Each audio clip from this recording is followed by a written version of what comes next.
Here we are on Monday, 4th October 2021, and this is the October session of the Storytelling by and for Adult series. And Kalyan, please introduce yourself, tell us where you're coming from, and like I always say, please tell us a story. Hi everyone, my name is Kalyan. I run, among other things, after school theatre program here in Chennai. And today I'm going to tell you the story of The Nightingale and the Rose, which is a classic tale written by Oscar Wilde with my own interpretation of making it a little more modern to keep it current. Okay.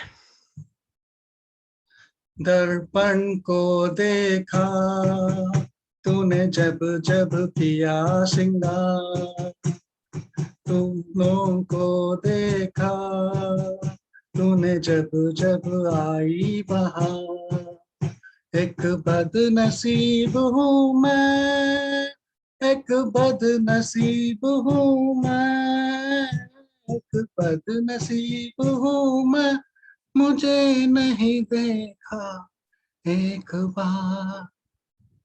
Oh my darling, how can you be so cruel? You take notice of all the beautiful things around you, and yet you never set your eyes on me, the man who loves you the most. From a nest in the oak tree, a little nightingale peeped through to listen to this lamentation. A young student was sitting on a bench in the garden, looking very miserable. It's the college farewell tomorrow, and the end of 3 years of being in the company of my one and only true love, always loving from a distance, and hoping against hope that she would cast a kind glance my way. I followed her on Twitter and Facebook and Instagram. I've liked every single post she ever posted and used up a gamut of emoticons to show my appreciation for all her inane thoughts and messages. But to no avail. एक बदनसीब हूँ मैं, मुझे नहीं देखा. She tweeted last night. She said if any young man could bring her a red rose, she would dance with him all night long. And I thought if I could get her a red rose, I should hold her in my arms and she will lean her head upon my shoulder and clasp my hands and dance all night. So I ran out, looking everywhere, but there's no red rose, not in this garden, not in any garden in this city that I painstakingly searched all morning, not a single one. एक बदनसीब हूँ मैं, मुझे नहीं देखा. Oh, here at last is a true lover, said the nightingale. Night after night I have sung about him. Night after night I have told his stories to the stars, and now I finally see him. Oh, not one single rose, the student said, his eyes tearing up. Oh, what little things happiness are based on. I've read all the things that wise men have written. I know all the secrets of philosophy, and yet, for the want of a red rose, my life is wretched. And so there I shall sit all alone, and she will pass me by, the most beautiful girl at the ball, dancing gracefully, and she will have no heed of me. एक बदनसीब हूँ मैं, मुझे नहीं देखा एक बार. A true lover, said the nightingale. What I sing of every day. Surely love is such a wonderful thing, more precious than diamonds or emeralds. The nightingale sat silently in the oak tree, thinking about the mysterious journey of love. Suddenly, she opened her brown wings, soared into the air, and sailed across the garden. There, in a little clearing, was a beautiful rose tree, and she flew over to it. Give me a red rose, she cried, and I shall sing you my sweetest song. But the tree shook its head. My roses are white.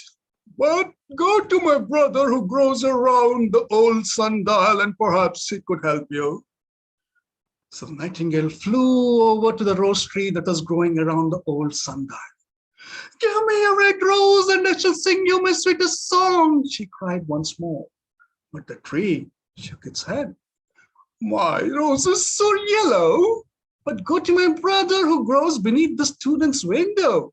Perhaps he may be able to help you. So the nightingale flew once again to the rose tree that was growing beneath the student's window. Oh, give me a beautiful red rose and I'll sing you my sweetest song, she cried. But once again, the tree shook its head. My roses are red, it is true, but my friend, this winter has chilled my veins and the frost has nipped my buds and the storm has broken all my branches. Alas, I shall have no roses at all this entire year. Oh, one red rose is all I need, please, only one red rose, pleaded the nightingale. Is there no way by which I can get one red rose? Oh, there is a way, but it's so terrible. And no, I dare not tell you that. Oh, tell it to me, please. I'm not afraid. Please tell me. Well, if you need a red rose, you must build it out of music by moonlight and stain it with your own heart's blood. You must sing to me with your breast against the thorn. All night long you must sing to me, and the thorn must pierce your heart, and your lifeblood must flow into my veins, and then become mine. Death is a great price to pay for one rose, said the nightingale, and yet life is precious to all. But love is better than life. And what is the heart of a bird compared to the heart of a man? And so she spread her brown wings, soared into the air, and flew to the garden like a shadow. Young student was still lying in the bench, eyes still teary. Oh, be happy, cried the nightingale. Be happy, for you shall have your red rose. I will build it out of music with my song by moonlight and stain it with my own heart's blood. All that I ask of you, stay true to your love. For love is the wisest and the most powerful thing in the world. The student looked up and listened, but he could not understand what the nightingale was saying. But the old oak did, and he was very sad, for he was very fond of the nightingale that had built its nest in its branches. Sing me one last song, he whispered.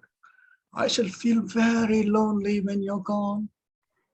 So the nightingale sang to the oak, and when she had finished the song, the student got up. She sings well, that cannot be denied, he said to himself as he started walking through the garden. But she got any feelings? I'm afraid not. She's like most artists, all style, no sincerity. She would not sacrifice herself for others. She thinks merely of music. Oh, what a pity that those beautiful notes do not mean anything or do any practical good. And he went back to his room, lay down on his bed, and thinking of the love of his life, he went to sleep. As the moon rose, the nightingale flew to the rose tree and set her breast against the thorn and began to sing. All night long she sang with her breast against the thorn, and the thorn went deeper and deeper into her breast, and her life blood ebbed away from her. And then, on the topmost branch of the rose tree, there blossomed a marvelous rose, petal following petal, as song followed song. But it was very pale. So the tree cried out, "Press closer, little nightingale, and the day will come before the rose is finished." So the nightingale pressed closer against the thorn, and she sang louder and louder, and a delicate flush of pink came into the rose. But the thorn had not yet pierced her heart, so the rose's heart remained white. But only a nightingale's heart's blood can crimson the heart of a rose. And the tree cried to the nightingale once more, "Press closer, little nightingale, for the day will be upon us before the rose is finished." So the nightingale pressed closer against the thorn, and the thorn touched her heart, and the fierce pang of pain shot through her. The marvelous rose turned red, its heart as crimson as a ruby. But the nightingale's voice grew fainter and fainter, and her little wings began to beat faster and faster. Then she gave one last burst of music, and everything was still. The white moon heard it and forgot about the dawn and looked on. The red rose heard it. It trembled all over with ecstasy and opened its wings and petals into the cold morning air. "Oh, look, look," cried the tree. "The rose is finished now." But the nightingale made no sound, for she was lying dead in the grass with a thorn in her heart. At noon, the student opened his window and looked out. "Oh, what a wonderful piece of luck," he told himself. "Here's a red rose, the most beautiful red rose I've ever seen." So he leaned down and plucked it, and he ran up to the beloved's house with the rose in his hand. The young woman was sitting in the veranda wearing a beautiful blue dress. And he said, "You said you would dance with the one who brought you a red rose. Here is the reddest rose that the world would ever seen. You will wear it tonight, and you can see it will tell you how much I love you." But the girl frowned. She was not really fond of the fellow. She said, "Oh, I'm afraid that'll not go with my dress. But this is a bespoke designer dress meant for a princess, gifted to me by the mayor's son this morning. And do you know what else he has sent along? A most beautiful diamond bracelet. But in your tweet yesterday, you said that was yesterday. Today, well, everybody knows that diamonds are a girl's best friend. And you bring me a measly little flower? I'm going to the dance with the mayor's son." And she got up from a chair and went back into the house. You ungrateful wretch! Do you know how much I had to score the entire city to find you this one red rose?" said the student angrily, and threw the rose into the street, where a car promptly ran over it. "Oh, what a silly thing love is," said the student as he walked away. "It's not half as useful as logic, because it doesn't prove anything. And it's always making people believe in things that are not going to happen, things that are not true. In fact, it's quite useless and unpractical. And today, being practical is very important. I shall go back to reading philosophy, for that is where I belong." And so he returned to his room and pulled out a great dusty book and began to read. Thank you.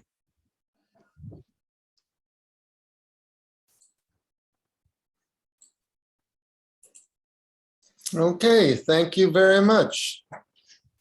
A very spirited telling. Thanks, Eric. Yes. Wonderful acting and different voices. What about the story do you especially connect with? There are a few elements that I always thought this story made me think about. One is this whole love versus the materialistic tendencies that people have. Some think love is more important, most don't.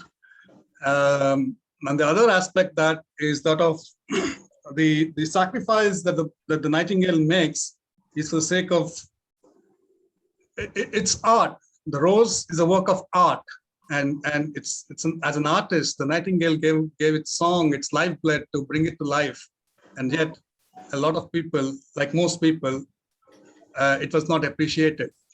Artists put themselves out there, they put their life and soul and sweat into the art they bring to life, or at least they want to bring to life, and yet it remains underappreciated for most part. So there are a couple of things that I've always thought were good elements to have in the story.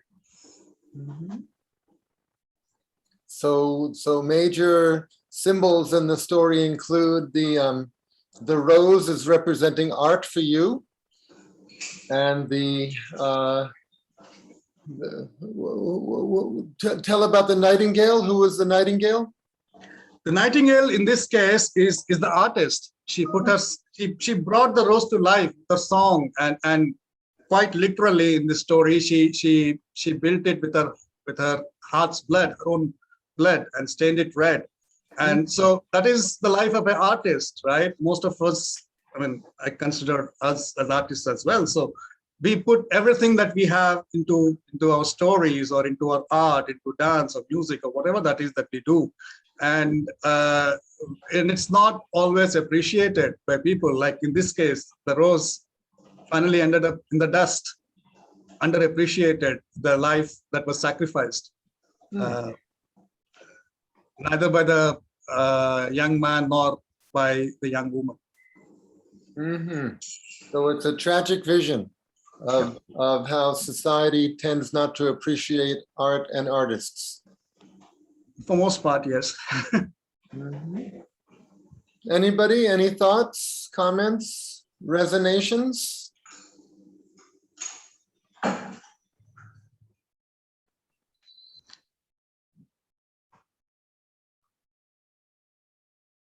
I would say in line with that, I was struck by just the juxtaposition of the symbolism of red, how red represents love and the beauty of the rose, but that it's the blood of the nightingale. And, I think about that also, like red represents danger. Red is, at least for us, red is on the stop sign. Red is the red light, stop, but red also is that heart and Valentine's and love. And so that juxtaposition of that symbolism of the color that comes through in the story in a very vivid way. Yeah.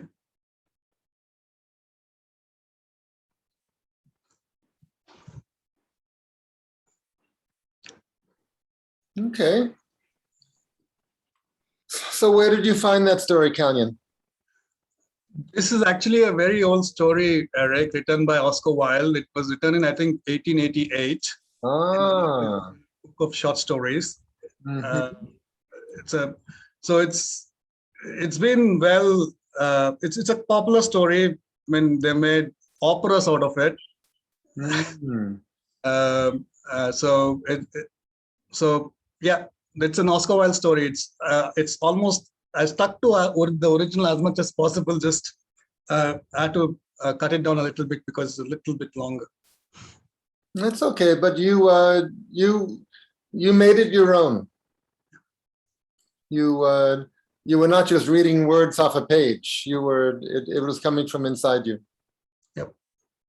Great. Okay, shall we move on to the next storytelling? Okay, Jay.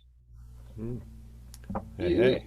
You are in New York City or New York State? Where are you? New York State. I'm in a college town called Ithaca, about 5 hours north of the city. Wonderful. That's Cornell University, right? In Ithaca? Yes, absolutely. Good for Great. you. Yes. Great. Okay. Please introduce yourself and tell us about the story, and please tell us a story. All right. Cool. Thanks for having me here. Thanks for making this happen, Eric. This is a story from ancient Greece, the birth of Athena. And it seems like the right moment. It's always the right moment to have a goddess born, so why not? I'm going to play the guitar briefly. If it's super loud or something, let me know. Let's see.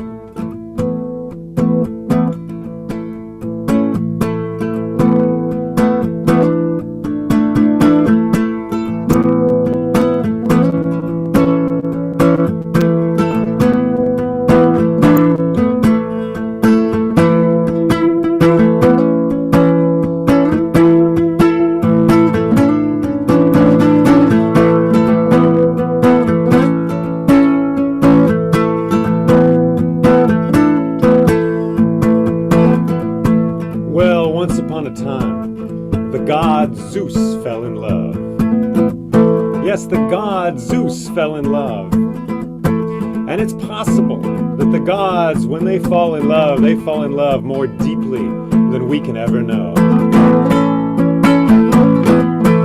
And the goddess he fell in love with was named Metis. And Metis had the ability to transform herself into anything she wanted to be. She could change her being and her body and herself into something other than she was. And she taught this to Zeus. Zeus, the god himself, she taught him how to become something else.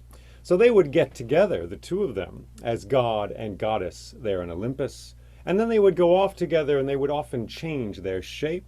They would become two eagles flying through the air, two wolves running through a snowy blizzard there, two birds singing in a tree, two salmon in a river, two snakes writhing together with all the deliciousness of their dry skin rubbing against each other, a knot of joy they would make.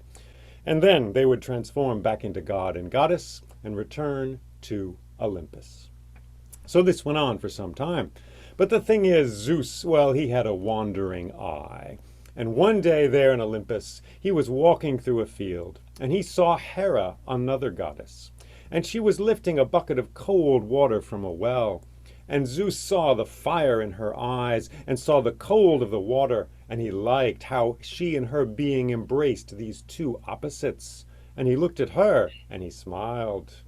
But she looked at him, and she scowled, and she turned and she walked away with that bucket of water. Well, the next day Zeus spent some time with Metis, and once again they left Olympus, and they left as god and goddess, but soon they became mare and stallion. But then there's something happened that was different. Something wrong happened, actually, because she became a cat, and he became a cockroach. And then he became a snake, and she became a dog. And she became a salmon in the sea, and he became a bear. And then she became a fly, and he became a frog, and his tongue zapped out of his mouth and latched onto her and swallowed her down. And she was gone. So Zeus swallowed Metis, and then he turned himself into a sparrow and flew from that place back towards Olympus. But on the way, a thunder shower occurred. Rain started to fall from the sky. And Zeus, in the form of a sparrow, got very wet and bedraggled. It became hard to fly. So he found a garden, and he took shelter beneath an oak tree. And who should be beneath this oak tree but a goddess, and her name was Hera. She was there beneath the tree, taking shelter from the rain. And she looked down at the sparrow, and she said, "Oh, the poor little sparrow, that poor bedraggled sparrow." And she lifted up the sparrow and held the sparrow close to her breasts. And a moment later, that sparrow became a cat, and then a great lion, and suddenly that lion was Zeus himself, holding her fast against the tree. And she cried out, but he smothered that cry with a kiss. And she cried out again, and he pinned her against the tree. And after that, whether her cries were from joy or from pain, it became hard to say. And when that rain shower was over, Hera and Zeus returned to Olympus as god and goddess. And sometime later they were married. And all was well. Our story could end right here. They were married. They were crowned as king and queen of the entire universe. And all the gods came. There was a celebration. Stories were told about nightingales and roses, and music was played, and beautiful things happened. And then life went on as normal for the gods. But then one day, Zeus was there in Olympus with the other gods, and he heard a sound. Tap, tap, tap, tap, tap, tap, tap, tap.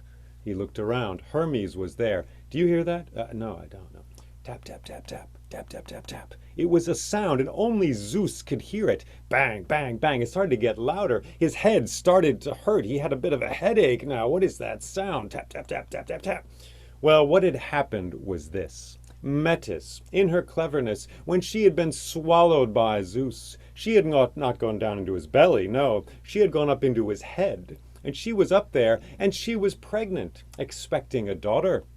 So she was making a golden breastplate for her daughter. and she had a hammer, and she was pounding on the golden breastplate up there, working on it in the workshop of Zeus's skull. Bang, bang, bang, bang, bang, bang, bang. And Zeus was feeling this inside, a great terrible headache. He started to reel around like this. Oh, my head. Down on Earth, things got strange. There were tornadoes in the jungle. There were blizzards in the desert. Strange red lightning came splintering across the sky. People grabbed onto their hats. Meanwhile, up in Zeus, oh, my head, oh, my head. And inside his head, she's tapping away. Bang, bang, bang, bang, bang. And then suddenly, it's done. Ah! A golden breastplate for my daughter, said Metis. This is good. Zeus's headache went away. Ah, it's over. Down on Earth, the waves were calm. The lightning went away. All was still. And then inside Zeus's head, inside the workshop of his cranium, she was up there. She looked at that breastplate. Now, this is good for my daughter. But I think my daughter, well, maybe she needs more than a breastplate. Maybe she needs a golden helmet. Aha! Bang, bang, bang, bang, bang. So the headaches came back. Oh no, says Zeus. He's reeling around down on Earth once again. Tornadoes at the North Pole. Cows blown out of fields. People running after their horses. The ship's captain sees red lightning go down the mast. A woman knitting at a window sees green lightning go by outside. Up there, Hermes is with Zeus. What do we do? What do we do? And he says, fetch Hephaestus. Yes, fetch Hephaestus, the blacksmith of the gods. So they send a messenger down to his workshop, which is a volcano. And inside this volcano is Hephaestus, the blacksmith of all the gods. And they get him up there on Olympus, and Zeus is reeling around like this. Oh, and Hephaestus says, what is going on? And Hermes says, open his head. What? Open his head. So Hephaestus takes his hammer and he winds up 3 times. 1, 2, 3, and then wham! He gets Zeus on the head, bang! And out of his head jumps a goddess. Aha! And it's Athena, and she says, I am Athena, the goddess of wisdom and power. I offer you the world. And she bangs on her breastplate with her sword. Bang, bang, bang. And all the golden thrones of Olympus ring out with that sound. And then elegantly, beautifully, she comes down to the floor and walks across the floor and sits down in her throne. And all the gods and goddesses look at her. It's as if she had always meant to be there. They had been waiting for her, though they did not know it. And Zeus's head knit itself back together. He was a god, after all. And the strange weather on Earth faded away, and the thunderstorms at the North Pole, and the jungles were jungles again. Everything was all right. And up there in Olympus, well, life was calm. Life went on. But the thing is, ever after this moment, ever after, now and then the gods would be in council, and Zeus would speak, and he would say something. A buzzing, strange, scribbling thought would come out of his mouth. A strange thought that you never think a god like that would say. And the gods and goddesses would look at him, and they would think, do you wonder? And could it be? But he would just glare at them, and they would say nothing. For he was, after all, the king of the gods.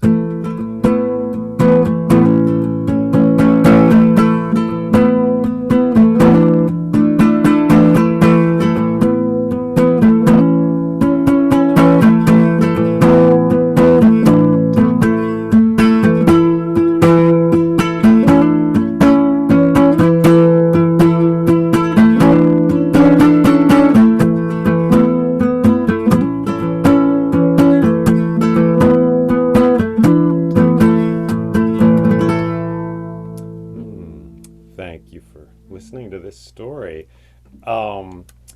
Thank you. I invite you to put a little breath in your hands. It's a silly little thing, and offer it up to the story. I invite you to do that. No, nobody has to, but a little breath, and send it off to feed this story, because like all stories, it comes from a long way off, and it has traveled a long way to be with us here, and we're glad to have it. So, yeah, and Eric, I don't know, I had an idea. I talked to you on email. It's just a short thing. I don't want to mess up your plan, but I would just suggest, if anybody wants to think over the story and find a moment in it which jumps out at you, and then speak it, share it with others. That's a beautiful way into the story. And you don't need an idea, you don't need an essay, you don't need a thought. You just need an image, an image like the tree or the blacksmith in the volcano. Just some little moment which sings to you in some way. I would suggest just speaking it into the room because it keeps the story alive for all of us there.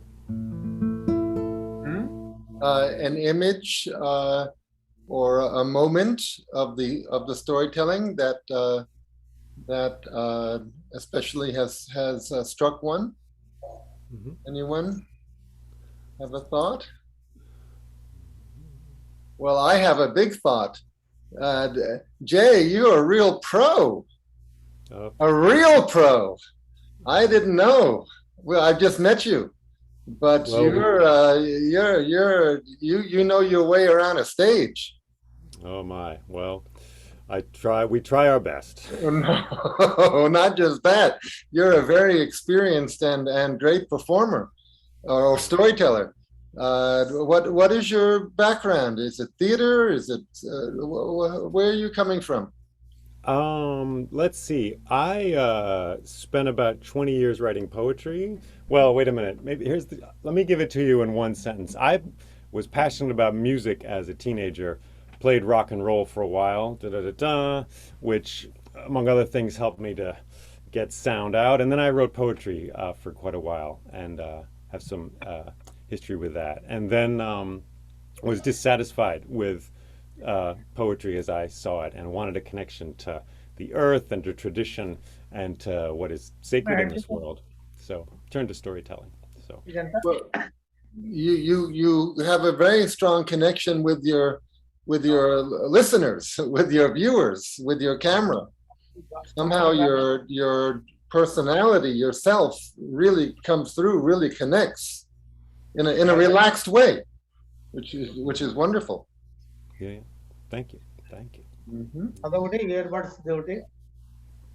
Somebody saying something or talking to a child or There's a comment in the chat, I think, yeah. about the story. Yes, love scene or a rape.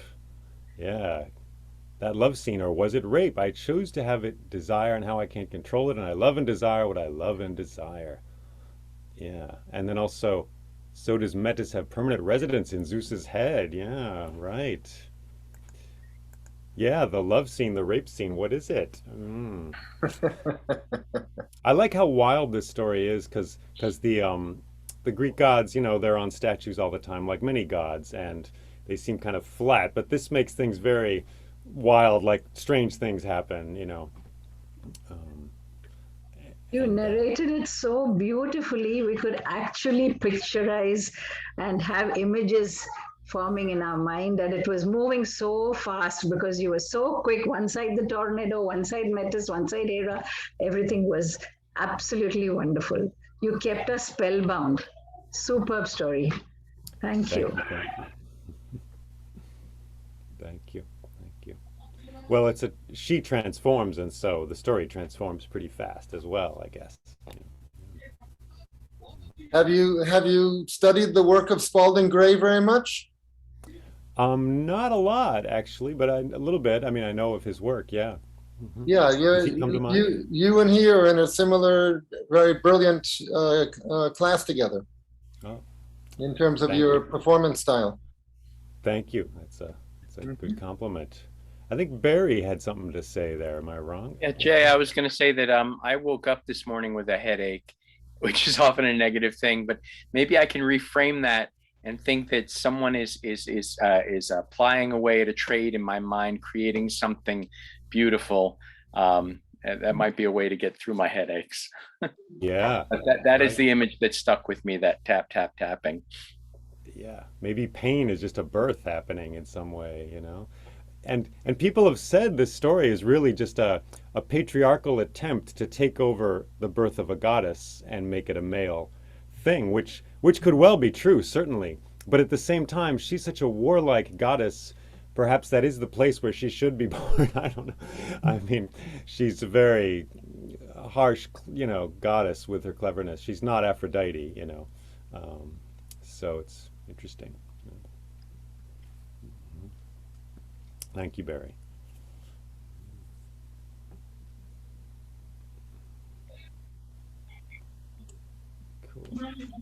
Cool. All right. Um, I can speak because we've been listening to Jay for years now, and this is and Wesley and Bernard, and he's been telling the Odyssey in 8 parts, Jay. And so we have a bit of experience in responding to this prompt.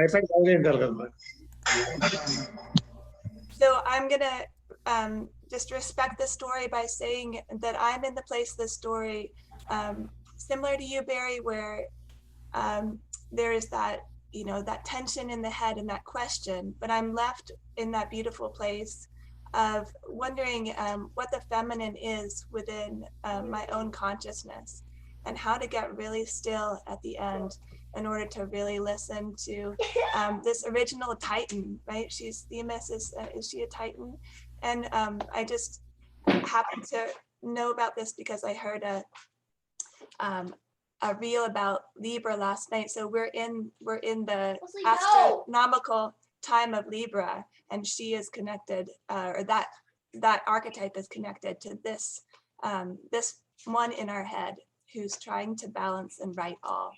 So thank you so much, Jay, for aligning that for us and feeling that experience. And I just love being in this room, Eric. Thank you so much for holding space. And that is one of the things that Themis does. She holds space. So for what's next. So I want to honor you too.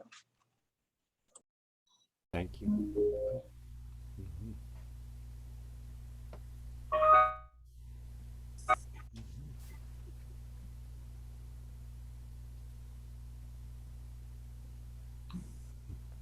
Anyone else want to say anything before we go on? Well, just briefly, Eric. Yeah, just the fiery, just the energy that's in it, and it reminds me of gardening. And I've been such a passive gardener, and I realized this season I said, no, I'm gonna weed, I'm gonna water, I'm just gonna be there and do it. And I got quite a few squashes this year. So thank you. Thank you, Chris. Okay, well, Jay, thank you for taking us to a special level. You're welcome. Thanks for Yes. And now, Anitha, are you ready? Yes, I'm ready. Great. So please introduce yourself. Tell us where you're telling from, and please tell us a story. Sure. Good evening, good morning, good afternoon, everyone. I'm from Kerala, one of the southern states in India. To tell about my background, I've come to storytelling very recently, only last year. And thank you, Eric, for this wonderful platform. This opportunity is awesome. I'm telling a story from Indian mythology, a lesser known story from Indian mythology. It's about writing, not the kind of writing that gets erased or deleted. It's the writing here, destiny, fate, or karma, whatever you can call it. In India, there's a belief that the god of creation, Lord Brahma, writes on every newborn child's forehead his destiny, his or her destiny, as soon as the child is born. But there's a twist here. Lord Brahma himself doesn't know what he's going to write. He learns about the child's future only when the writing oozes out of the pen. So what is his role here actually? To hold a pen that writes on its own? That's what we are going to find out. Many years ago, there lived a sage. He was a great teacher, a guru. He had a favorite student, a disciple, who practically worshipped this guru. The guru's wife was pregnant. The day she gave birth to a boy and a girl, twins, the disciple saw Lord Brahma leaving the place after writing the destinies on the newborn baby's foreheads. He ran after Lord Brahma, stopped him, and somehow managed to learn the secret, the destinies of these children. But after knowing this secret, he felt terrible because the boy was destined to own only 2 buffaloes in his lifetime, nothing else of value. And the girl, she was destined to be a prostitute. And she would own only 1 piece of valuable jewelry throughout her life. The disciple felt terrible, very miserable after learning this. These precious babies would have to face so much hardships in their future. and he was unable to change it in any way. Anyway, his education was over after a few days, and he left the guru's place. He decided to travel and to see the world. Thus, many years passed, maybe 20, 25 years passed.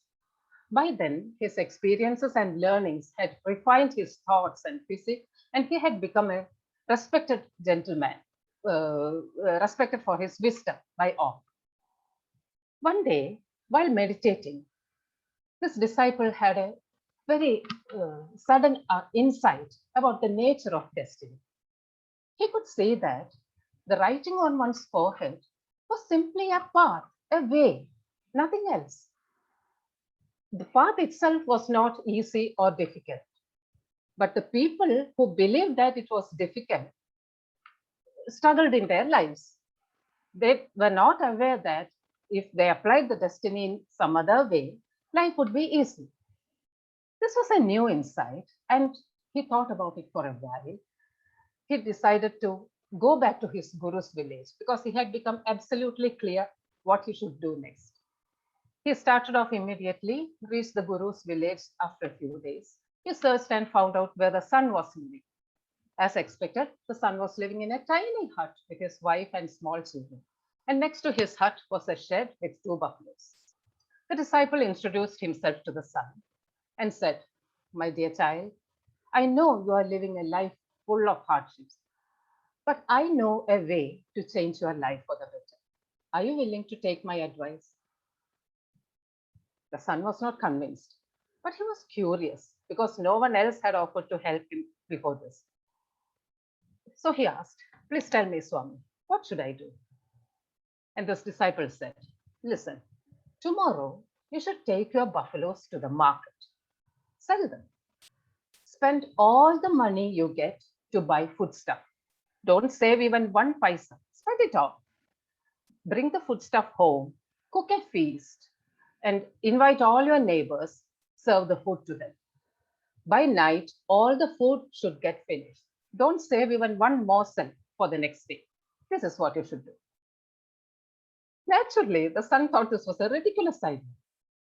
He was asking him to sell his only means of income and offering to make his life better by doing that. No, he was not ready to accept this. But the disciple insisted, and he argued and finally managed to convince the son. So next day, he took the buffaloes to the market, sold them, bought rice, vegetables, grocery, everything, brought it home, cooked a grand feast, invited everyone in his neighborhood, and served them the food.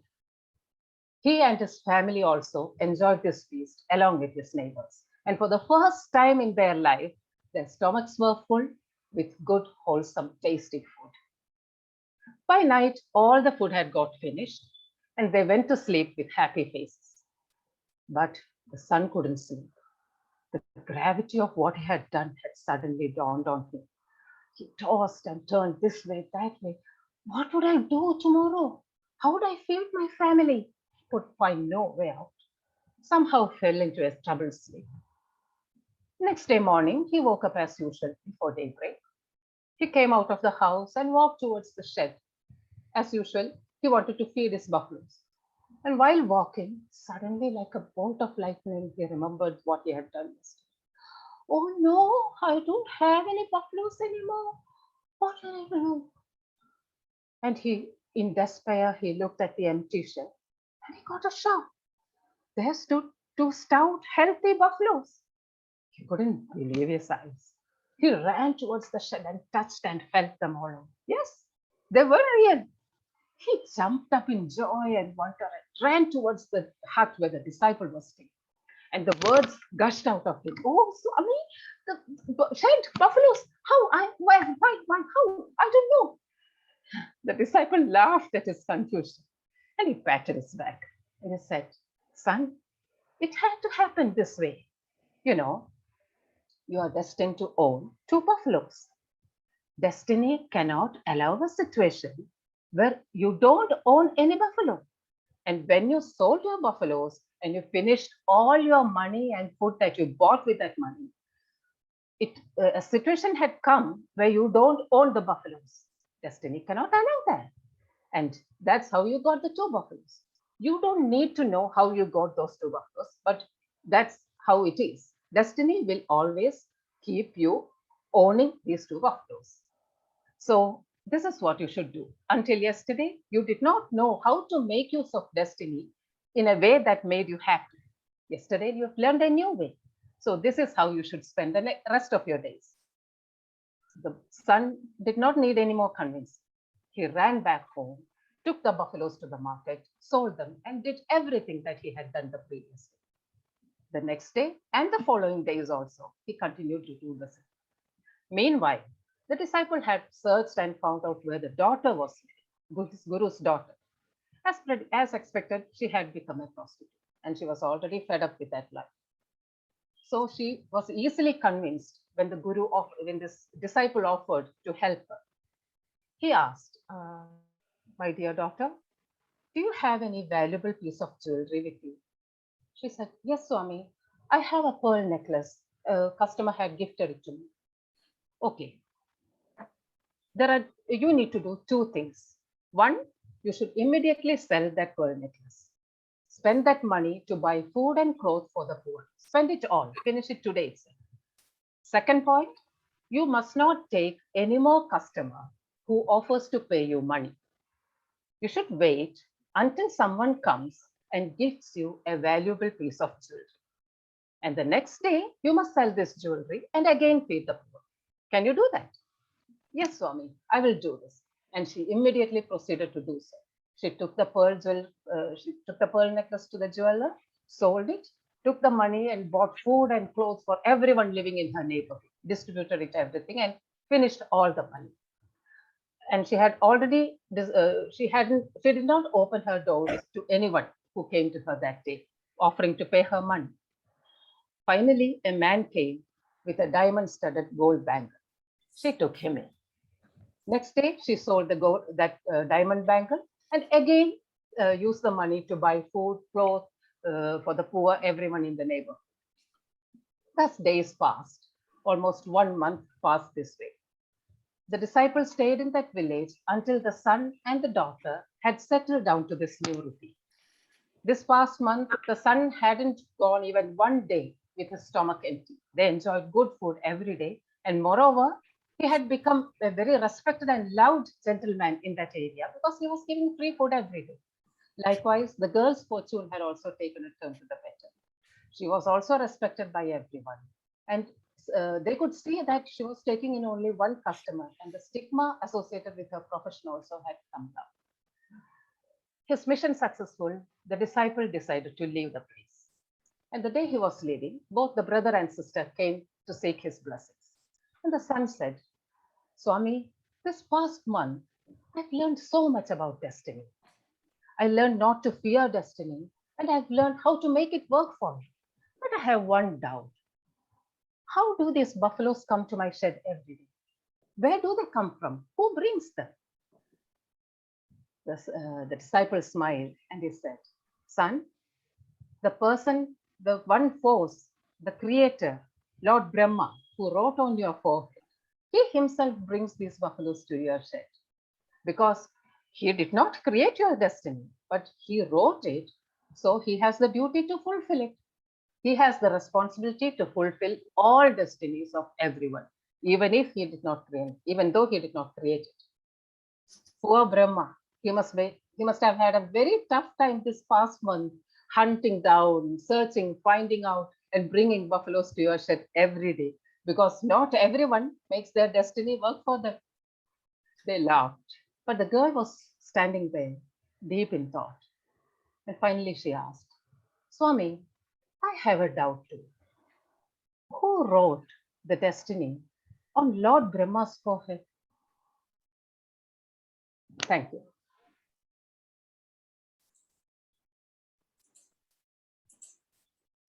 Okay, thank you very much.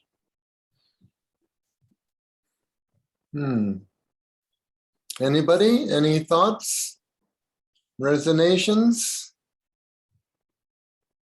Did anyone ever tell you your destiny was written on your forehead?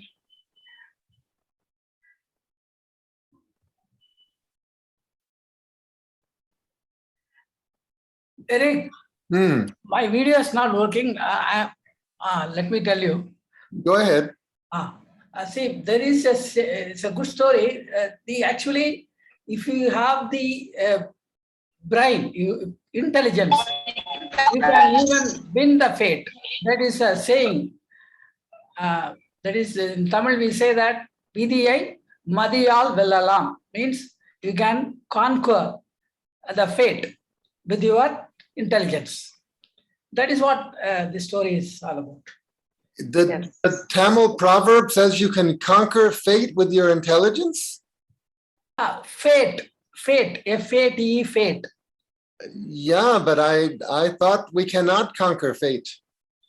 No, the story establishes it. Okay. Yeah. The story, I think the fate doesn't change. They use the fate in a different way to benefit them. They still own only the things that were destined. The man owns only 2 buffaloes. He doesn't own any other property. And the girl owns only this one piece of valuable jewelry. And she's still a prostitute. The fate hasn't changed, but they are living a better life now that they know how to use it in a different way. So if we I love understand, the buffaloes. Pardon? Sorry. go ahead. I love the buffaloes returning, and that was I was really grateful when they came. And then, but how do we know our fates if they're written on our foreheads, you know? How do we know? We are not supposed to know, I think. Yeah. Yes, Anita, Darren? Yes, Darren. I've always tried to maintain a certain amount of money in my bank account for a rainy day, and I have a rainy day today, but I'm realizing that must be my fate. So I think I'm going to go out and take all the money out and spend it on frivolous things, because according to this story, it will show up again tomorrow, right? I hope so. I'm taking you as my disciple, as the disciple in my story, and bringing me this. So.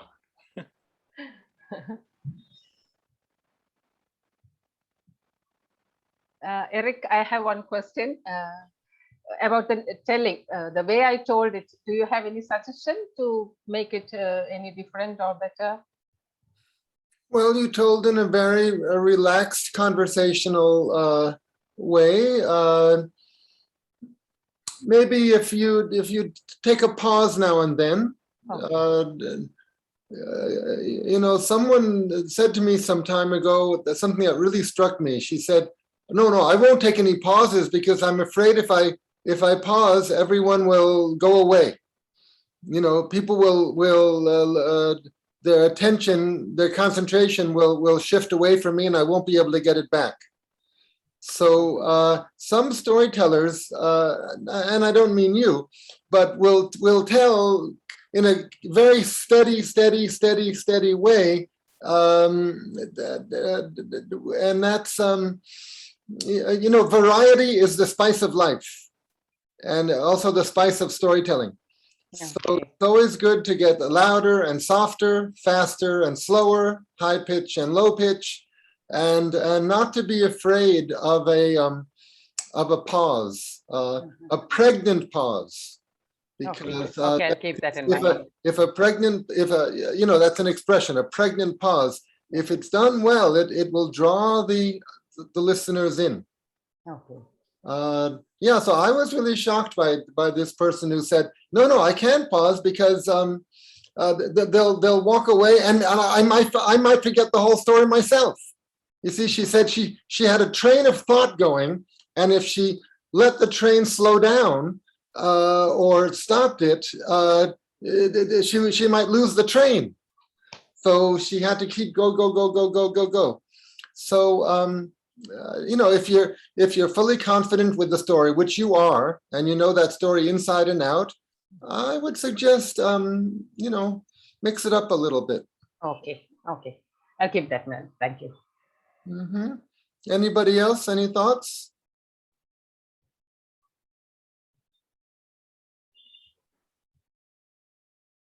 Okay. All right. Sita, are you ready? Yes. Hi. Okay. So Sita, please introduce yourself. Tell us where you're telling from, and please tell us a story. Thank you, Eric. Thank you. Hello, everyone. I'm Sita from Vishakhapatnam in Andhra Pradesh. I've been telling stories for some time, and I've also worked as a storytelling teacher in a school.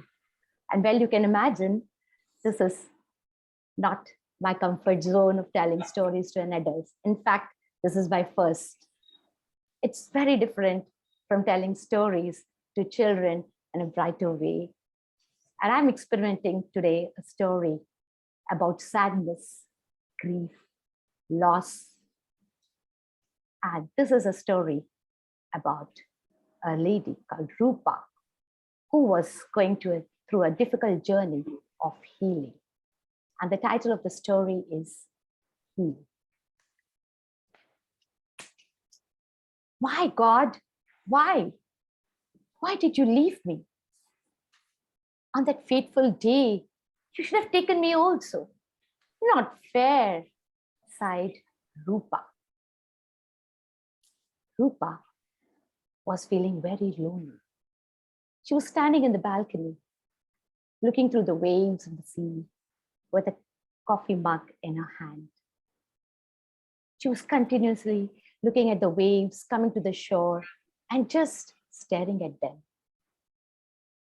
Strong wind was blowing and her loose hair came onto her face.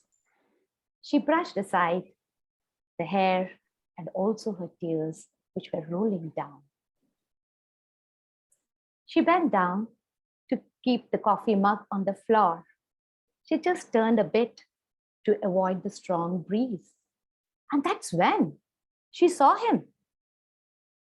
She saw him standing on the rock alone, just looking at the waves as she was doing it a couple of minutes before. She continuously stared at him, and he was staring at the waves. The sky changed its color. It started getting dark. The sun sank in the black waters. She still was looking at the waves and also looking at him. It grew dark. He climbed down the rock, putting his head down and walked. She followed, gazing him where he was going. And he disappeared behind the bushes. Rupa came back to her room, closed the balcony door, and she started to cry. She was healing. That's what's supposed to be doing. She just couldn't get away from her grief. She was just trying to escape from people saying all the sympathetic words. She wanted to get away. They all came to her and they said how bad they felt at her loss, as if I didn't know that what a wonderful person my husband was. And then she tried hard to control her tears. She wiped. She went down to have dinner. The old couple who were owning this homestay in the seaside, they just looked at her and smiled. The lady got up. She called her maid to serve the dinner. Rupa was a writer. She was on a break to write a book.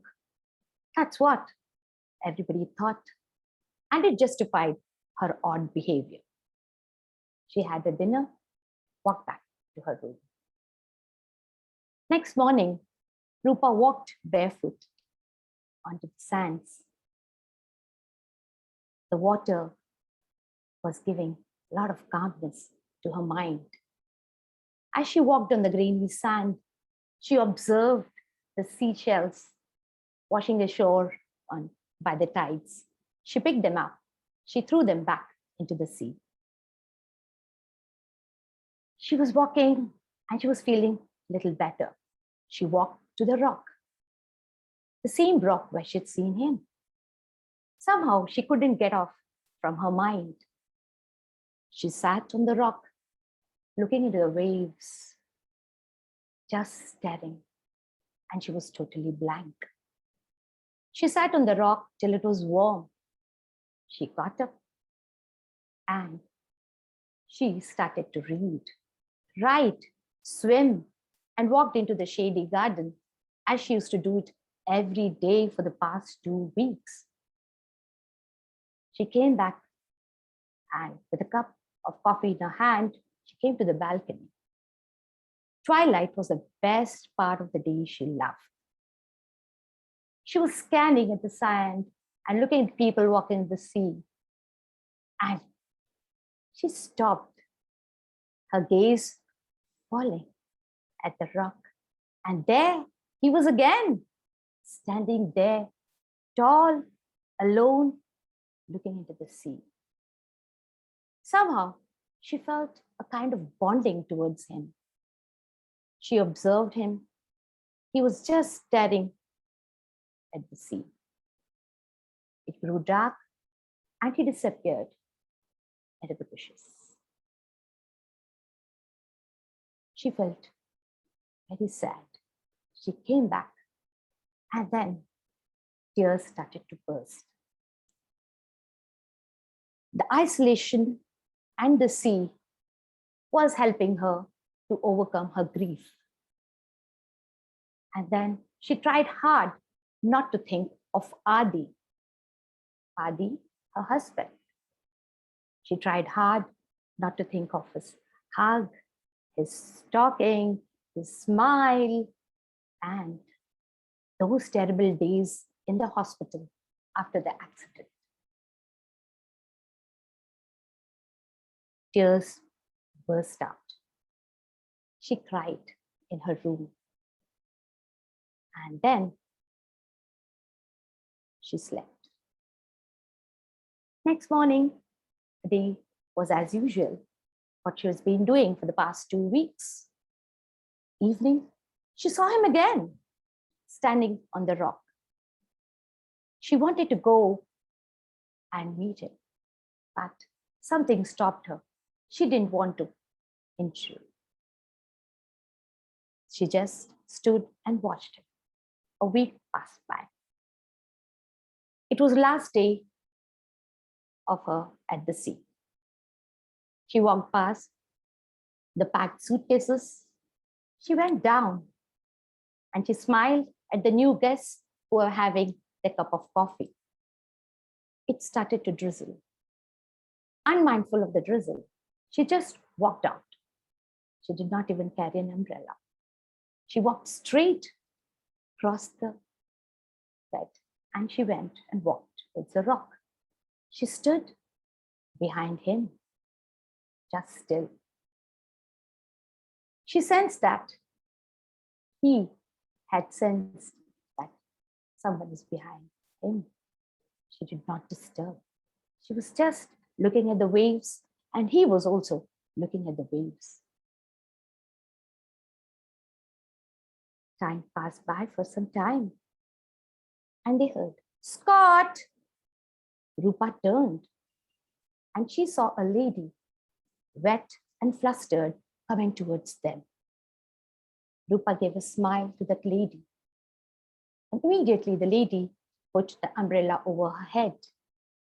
She was looking curious, and when she saw Rupa looking at him and at her, she understood the question.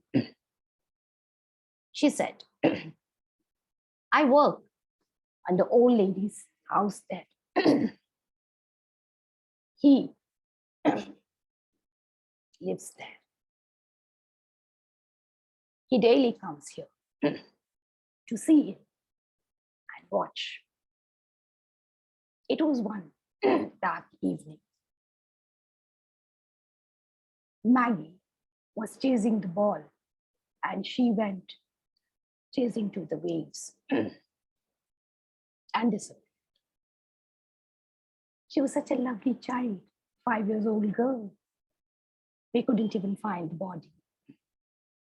Her parents were so frustrated and they just abandoned him and left. He lives with the old couple behind the bushes. They treat him like his own son. And every evening for the past 1 year, he comes here and looks over the sea, perhaps waiting for the girl to come back or feeling guilty of not being able to save her. The rain picked up and then she said, "Scott, wah, come." And she held the collar and she tried to drag him. And then Rupa, she bent down and she said, "Scott, heal. They are not coming back. Your Maggie and my Adi will not be able to come back." She bent down, tried to touch him, and he lifted his eyes and looked at her, the eyes full of sadness. Again, Rupa said, "Heal, Scott, heal. It will be good for you and for me." As if Scott understood, he let out a small bark and he wagged his tail and he went with the lady and they disappeared behind the bushes. Thank you. Thank you so much. Thank you.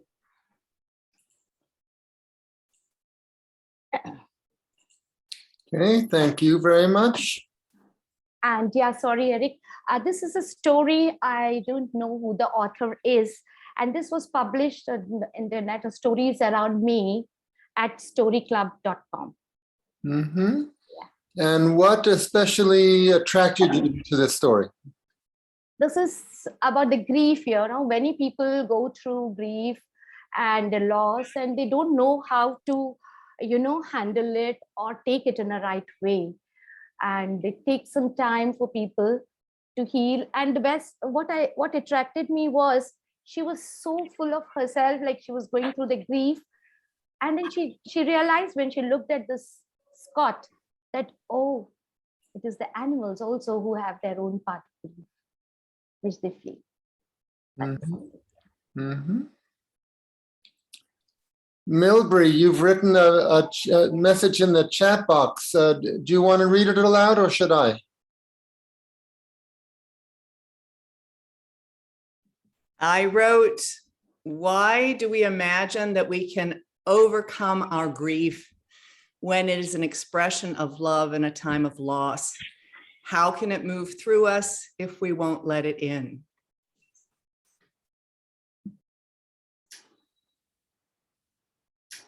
Mm-hmm.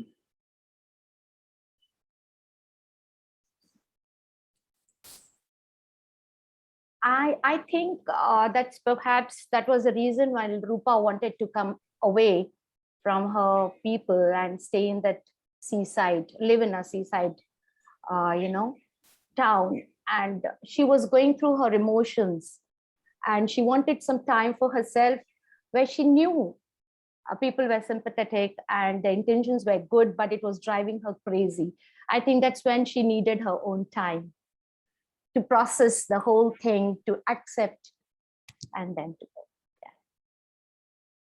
I was just caught by that word overcome, in part because in America, grief is something we prefer not to do. We'd rather go to war than to admit that our hearts are broken. So I'm just very clear from my own lived experience that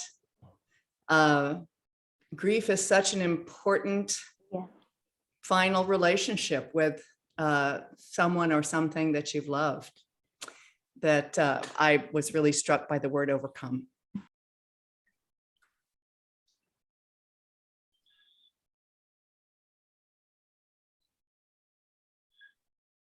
Okay. Hi, Sita. That's a lovely Hi. story. Thank you. It actually kind of reminded me about the writings of a Telugu author known as Satyam Shankar Manchi, who was a writer, who was a short story writer. He wrote a book called Amaravati Kathalu. Most of those books have such real descriptive content, beautiful prose to go with the emotions that are being discussed in the story. And I thought somehow that story kind of reminded me of his stories that I've read. All right. I will try to read his book. Amravati Kathalu, right?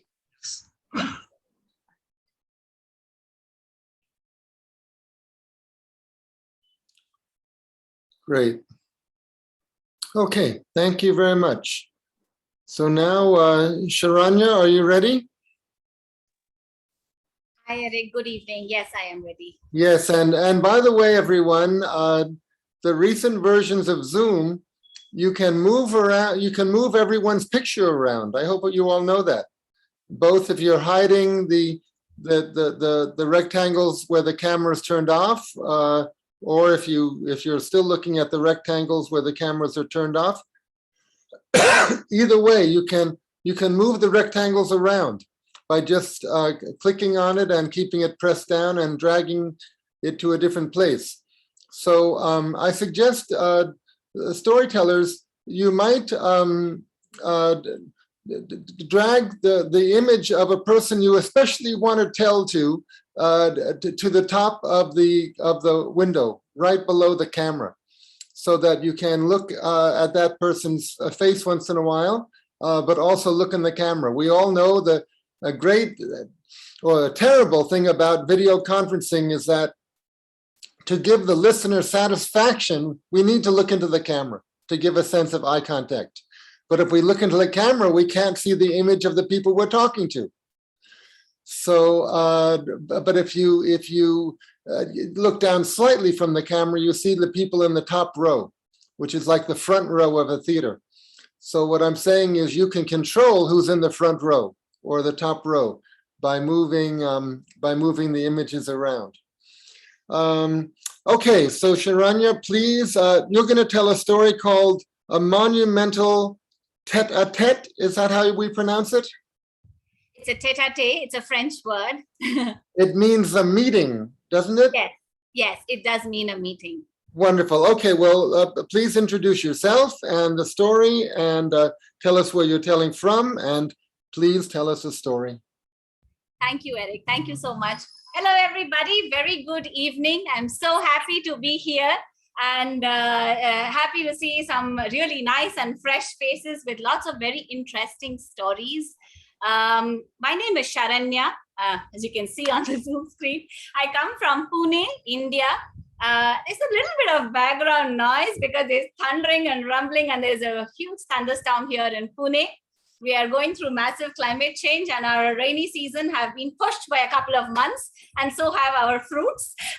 So we are, so there might be a little bit of background noise. Please excuse me for that. But rest of it, we are good to go. So I've been doing storytelling for about 7 years now. Initially, obviously, we started with children. It's easy to work with them because they are so honest, and it is seen right on their face what they exactly feel about our story.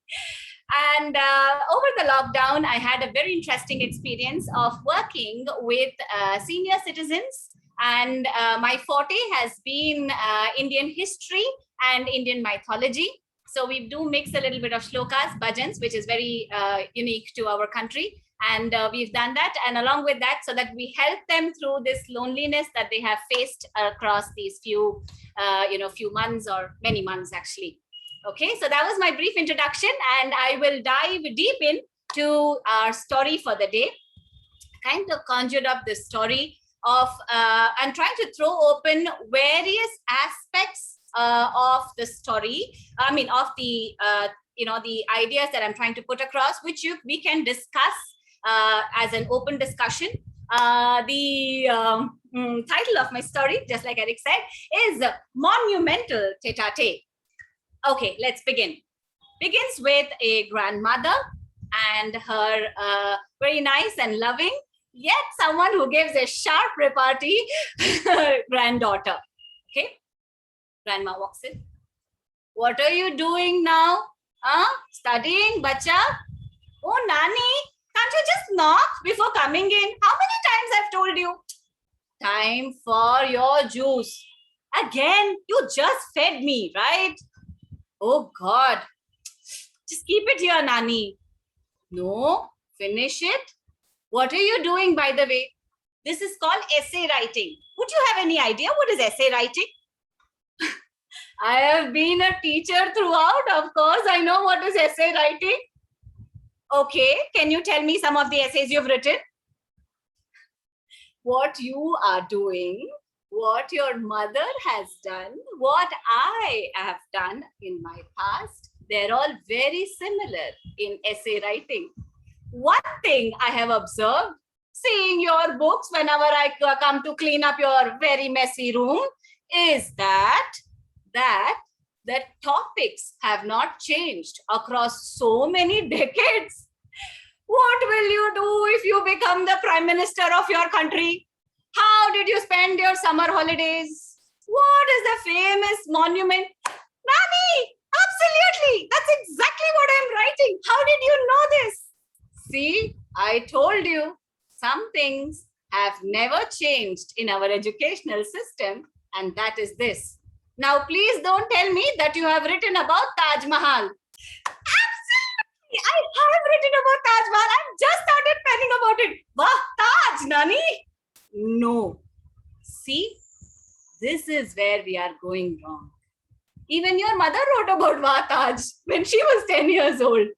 But the essay shows what you want to show to the world about you, or the reader about you, the kind of person you are. What is it that you observe when you go to a place? Just don't describe the monument. So, what do I write then? Come, let me show you some interesting monuments I got on WhatsApp video. I don't want to see all this. All boring, Nani, please. No, don't show me all this. Listen to me once. Can you listen? See, just because it is you, I am sitting and seeing. If it was Mama, I would have run away. Okay, fine. Because it's me, can you watch it with me? We are going to see some different monuments. Okay, so that we can look at different options. You can listen to all and choose your own. What is the hurry? Okay, show me. And they start watching the video. The first up.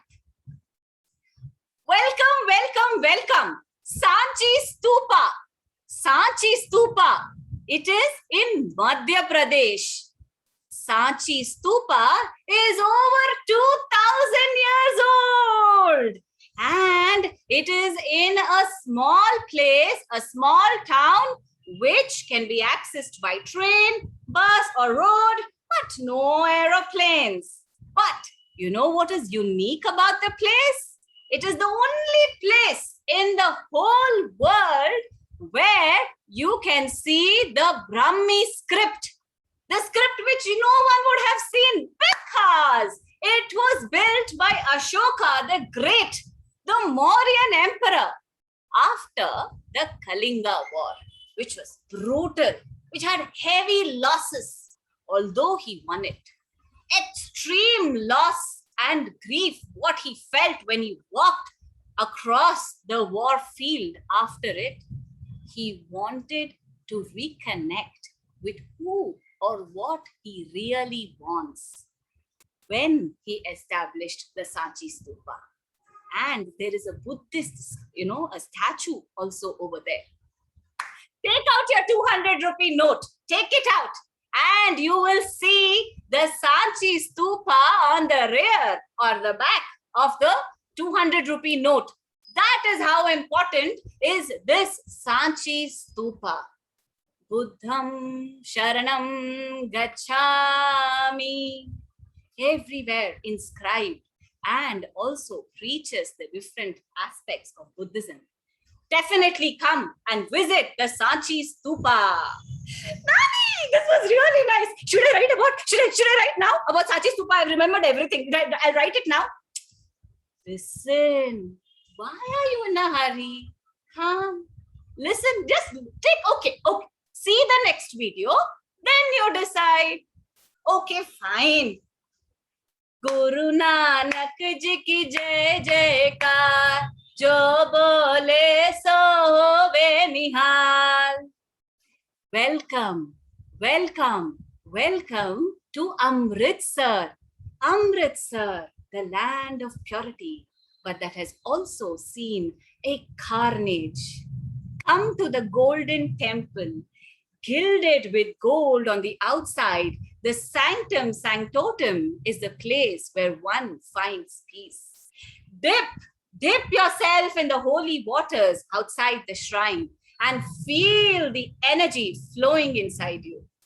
Har Mandir, as they call it. This is the only place where 50,000 people are fed every day for free. You know what? When this Har Mandir, or as you call it, the Golden Temple now, was made, many times it was raided by the Afghans, many times broken down, but was rebuilt each time. And today, thousands of people come and pray at the Golden Temple. See, now I'm going to write about Golden Temple, but I don't know much. What do I do? Should I write two monuments? Two can be my favorite, right? See, I'm listening to you. Can we look at other options also? Nani? Okay, fine. Yeah, okay, let's see. But these two were interesting. I give you that much. Thanks. Let's look at the others. Keep sipping your juice side by side. Huh? Keep sipping. Okay, come. Next one is Vango, Varanam. Come to Meenakshi Amman Temple in Madurai. It is called the Marvel of Madurai. It is a shrine which is very sacred for the Hindus, especially the Tamilians. Has a great history. Some say that the temple is dated around 2,500 years back. The Pandya ruler at that time wanted a son to succeed him. He prayed to the gods and did so much of yagnas, but was blessed with a princess. And it was so said that she will succeed him because she was brave and strong and mighty. And she ended up marrying a form of Lord Shiva, Sundaresha. And this Meenakshi Amman, as she's called, and Sundaresha together rule Madurai. She, in fact, even went, as per the story, like they say, the legend has it, that she went and fought even Indralok, the god of heavens, and won over him. This temple, which is spread across 7 lakh square feet, has about 33,000 scriptures and sculptures written inside. And each of those tall worship and tombs that you call it, those are called gopurams, which also have 1,500 sculptures on it. Nani, this is it. This is the one. This is what I'm going to write about. It's not done, the video. Look, continue. So it was also once told that was in the running, you could say, for becoming one of the 7 wonders as a nominee representation from India.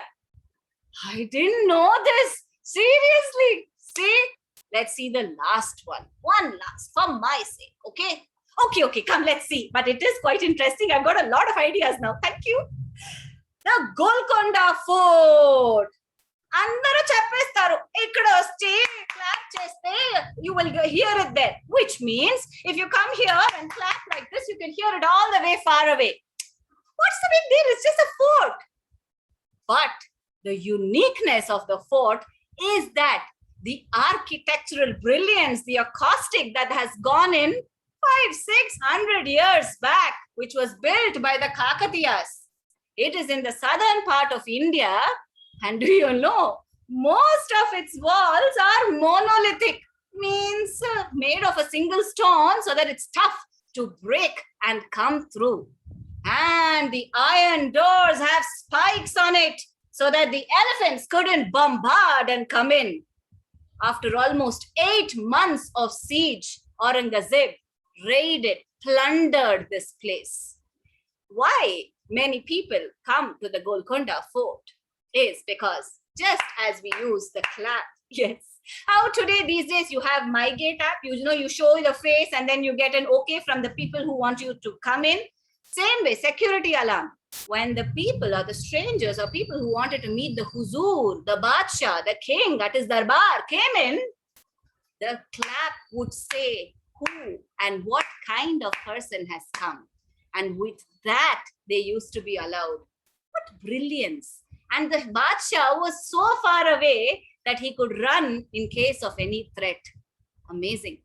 Not just that, the Kuli Qutub Shah, he would sit at a throne at an elevated level, and when the peasants or anyone with any kind of woes would come to him, they would talk from a few feet away and much lower at level. But the acoustic brilliance of that time was that people could hear the Badshah sitting in that elevated place, could hear the heartbeat of the person speaking. And it can even today be verified with just a whip of a finger. True acoustic brilliance. And that is why monumental tete-a-tete today. How did you enjoy the 4 monuments, my dear darling? Do you have some new thoughts and ideas?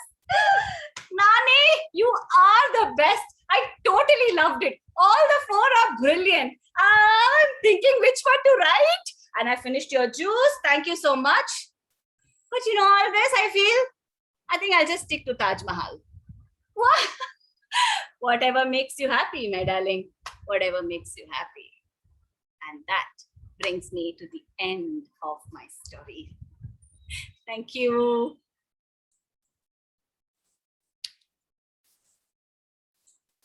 Okay, thank you very much.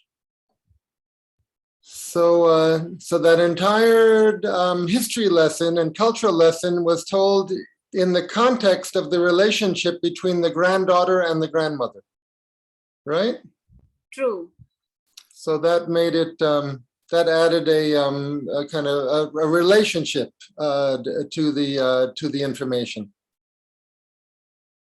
Mm-hmm.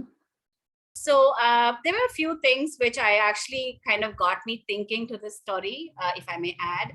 So a lot of times because of the age gap or the distance, people have not been able to meet each other because we've been genuinely busy, they say. But this lockdown has really brought the grandparents with the grandchildren and meeting and greeting and the kind of miss, I really miss you. They mean it. And that is when, even these days, when you want to pick up a phone and talk, you feel like, I really want to talk to you. And that is the reason, I'm making sure I pick up your calls. Otherwise, we just keep moving. So this story, I really liked to put the two relationship together, because they always feel, the grandchildren are like, what yeah, I know everything. Like that. So, but they kind of get a perspective, and then they start understanding that grandparents have gone through that stage and age and all that. And I kind of like the fact that the education system hasn't changed much. So it was like across the same essay topics you pick up 10 years back. It's the same essay topic, at least in India for us. So you pick up the same essay topic. I'm writing the same topic for my son. I wrote the same topic when I was a child. And, how much has perspective changed? But it's just that what kind of we show or want to show and depict ourselves like, and, make our essay look different and show what we are. I think that makes the difference right now. So I kind of like that. And the fact that most of our monuments, not very well preserved. I think they deserve much more than, just a mention on the rupee note. They're really not maintained, even if you see so many monuments. But I think they need more respect than what we give them right now. So that's the reason I kind of pulled 4 monuments which I felt needed more attention to.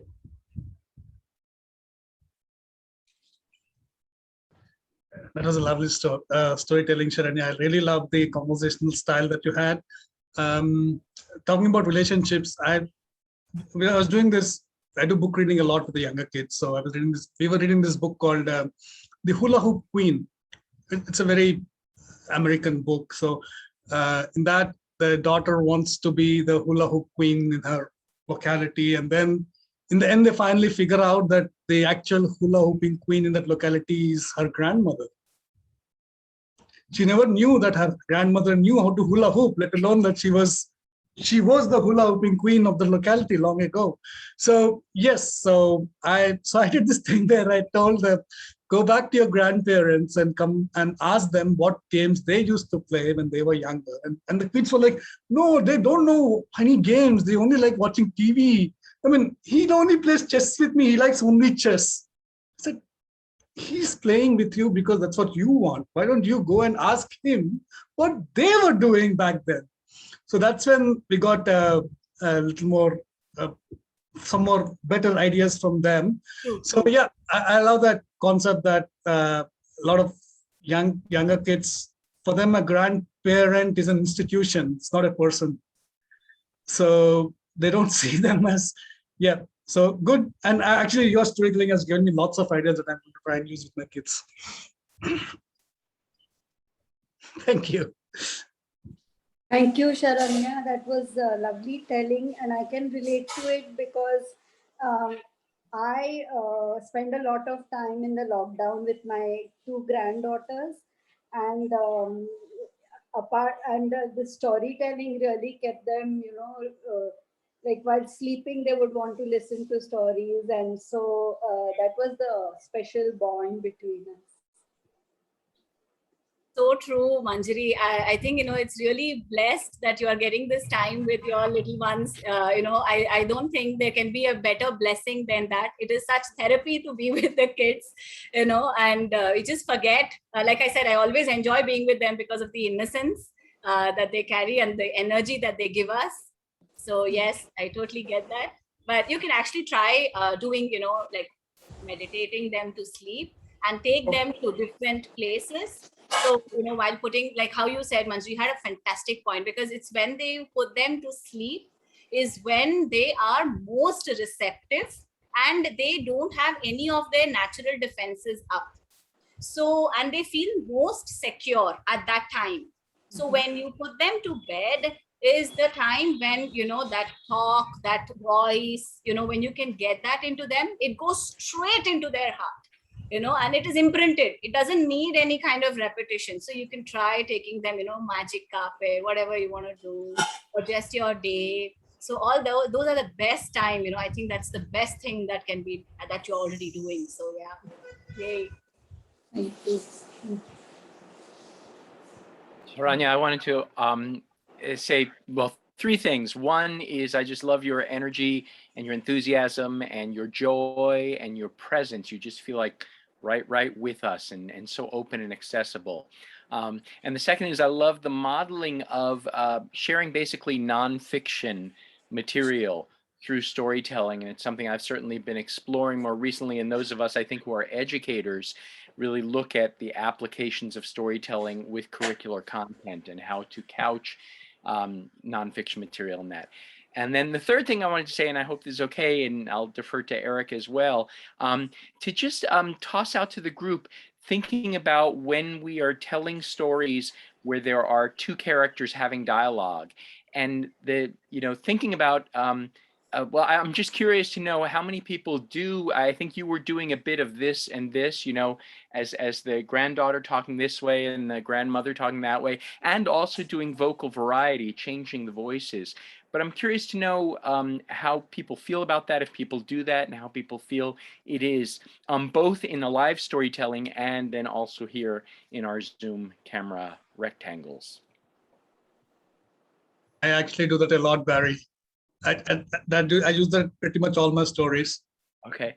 But that's probably because, like I said, I have a theater background, so I look at it more of a theatrical performance than normal storytelling. So most of my stories would have those elements.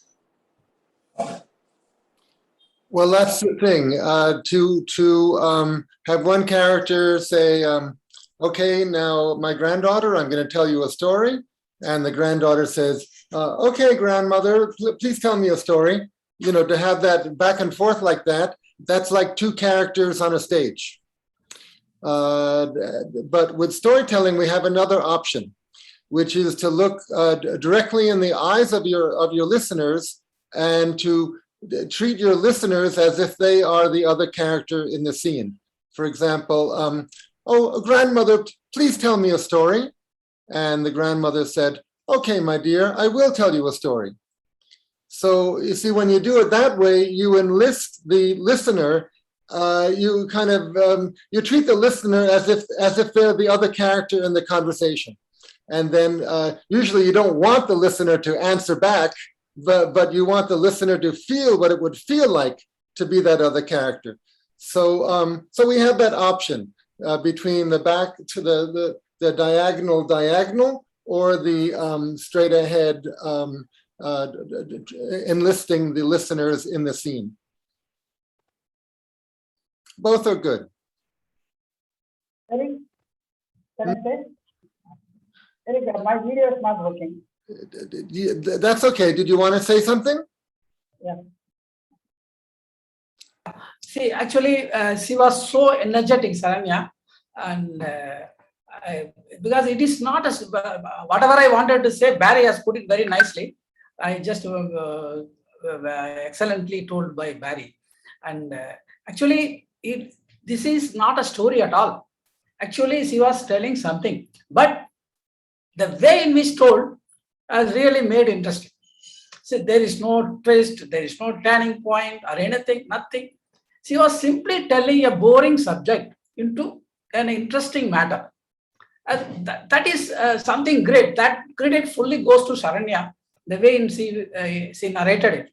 So that we have to appreciate it. And another thing is, she is touching upon one point.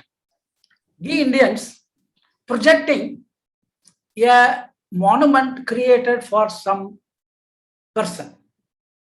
I don't want to name it because she has in a story it is coming. But so many monuments which are 3,000, 4,000 years old. See, for example, America is celebrating 300-year-old monument. If you go, when I visit America, so this is 300-year-old, people are so much excited.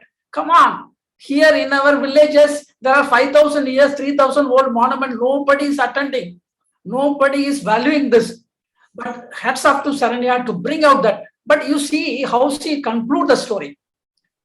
Had that granddaughter or grandson? Granddaughter again goes what I will say about that one. What is a pity? That mindset has been created in this country. And people like Sharanya, your attempt will go a long way to change the mindset, and the world will know what is a great heritage India is having. Great. I have to, unfortunately, my video is not working. I am clapping my hands. Thank you. Thank you. Yes, Sharanya, you're a very good communicator. Your speech is very clear and the emotions are very clear. It's very clear and easy to listen to you. Speaking of theater, I want to thank Gail Tishkoff for joining the session. I believe it was about 47 years ago that we acted in a play at Stuyvesant High School, Cyrano de Bergerac.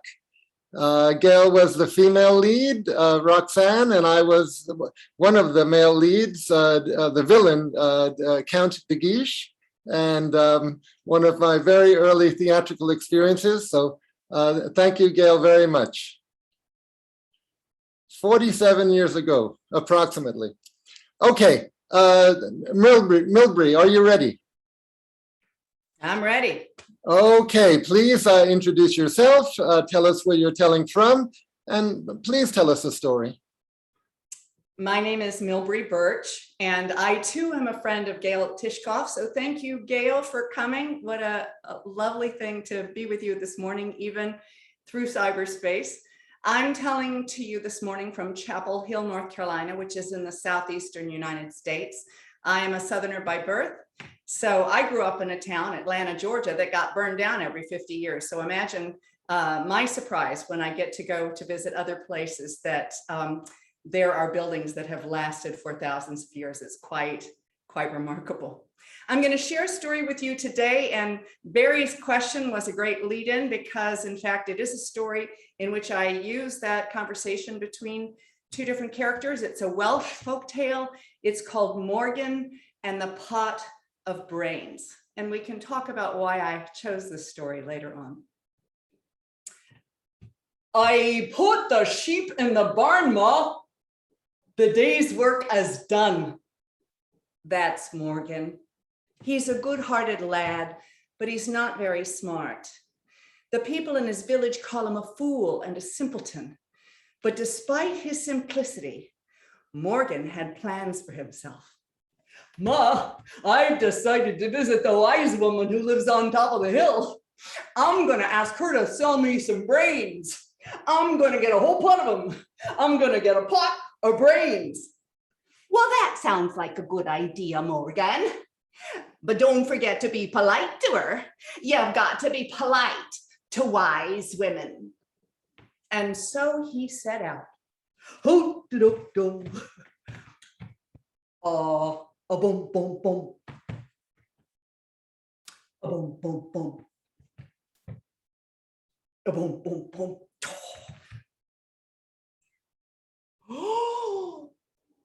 When he stepped inside, he saw that the wise woman sat with her back to him, stirring something over the fire.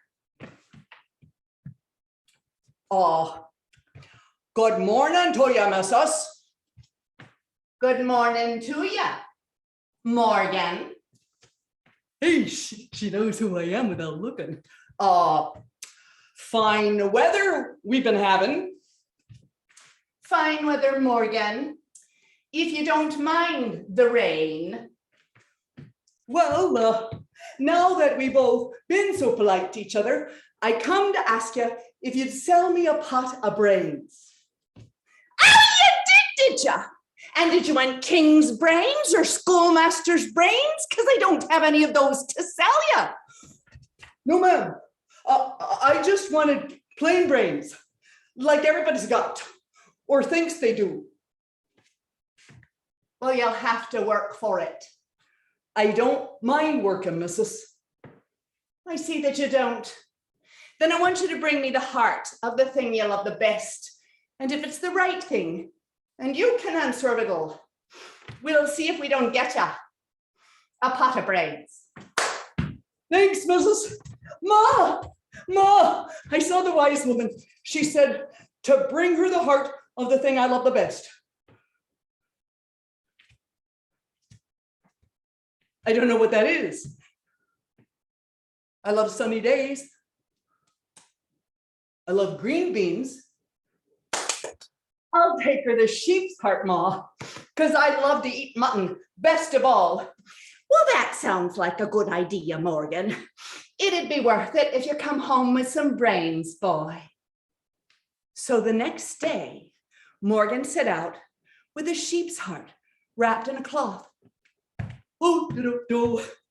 Today's brains day. Boom, boom, boom. Missus, I brought you the heart of the thing I love the best. It's a sheep's heart. I see that it is, Morgan. Let's see if it's the right thing then, boy. Here's your riddle. What runs without feet? Runs without feet. Runs without feet. I don't know, missus. Then you didn't bring the right thing, Morgan. Go on home, boy, but keep looking. Oh, yes, missus. Well, Morgan went home, but when he got there, he found that his neighbors had all gathered in the yard. And one of them came to him and said, Morgan, come quick. Your mother's fallen sick. We're afraid she's going to die. No. Morgan went inside, and sure enough, there was his mother lying on the bed. And when she saw him, she looked up and smiled as if to say, I'm glad you come home with some brains, boy, because you're going to need them now. And then she did die. Oh, Ma. Oh, you shouldn't have left me, Ma. I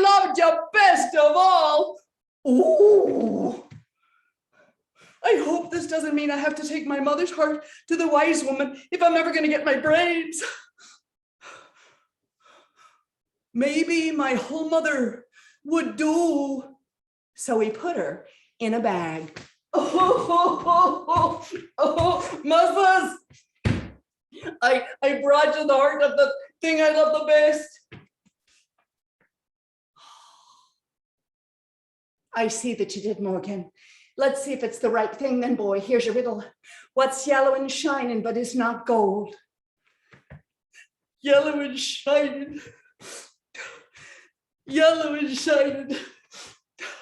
I don't know, missus. Then you didn't bring the right thing, Morgan. Go on home, boy, but keep looking. Oh, yes, missus. Well, he gathered up the bag and he went outside and he set it down beside a wall and started to cry his eyes out.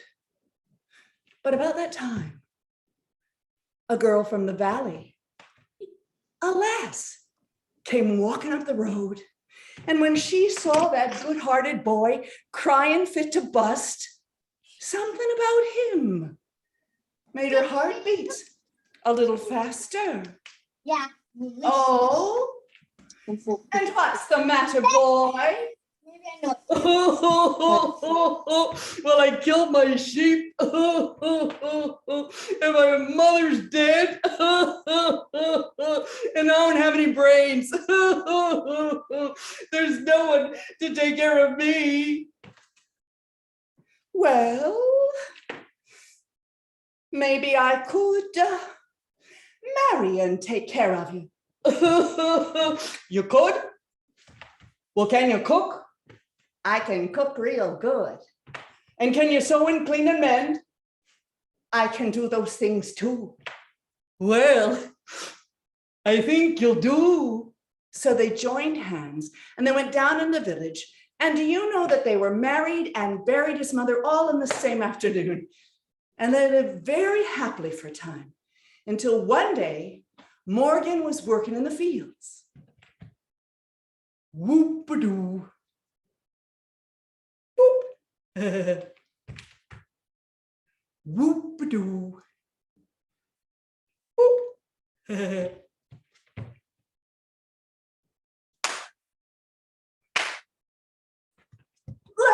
Lass, I come to tell you, I love you best of all. Well, that's so nice to hear, Morgan. But did you have to stop your work and come to tell me that just now? Well, you see, I was wondering if this means I have to kill you and take your heart up to the wise woman if I'm ever going to get my brains. Well, I bet you don't have to. Couldn't you take me with my heart beating nicely inside me the way that it is? Well, that might do. But still there's the riddles, and I never, ever get the riddles right. Well, maybe I could help you with the riddles. I don't know. Riddles is tough for women folk. Why don't you try me? Well, there's one that goes, what runs without feet? Water does. Hey, you're right. Well, what's yellow and shining but is not gold? The sun is. Hey, you're good at this. Maybe we could do it. So they joined hands and they went up to the wise woman's house. And they didn't have to knock this time because she was sitting on her porch. And when she saw them coming along together, she began to smile. Oh, good morning to you, missus. I brought you the heart of the thing I love the best.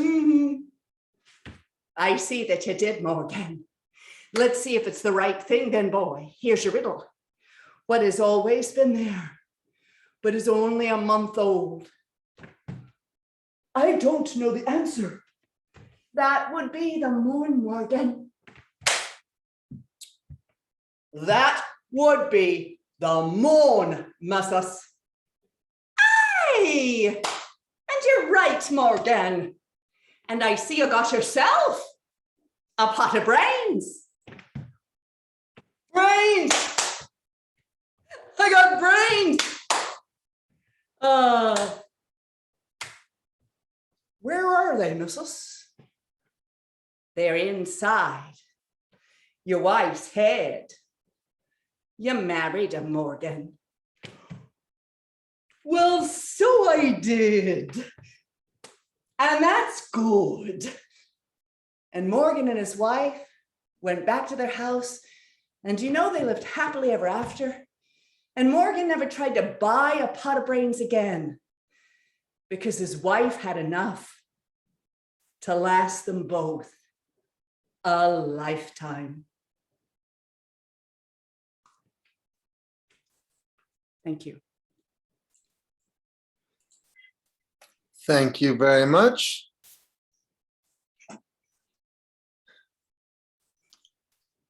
Well, that was wonderful acting.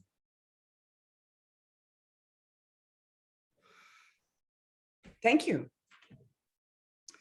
This is a story that I think reminds us that no one person has everything they need to go through the world. And that's why we need partners, friends, and community.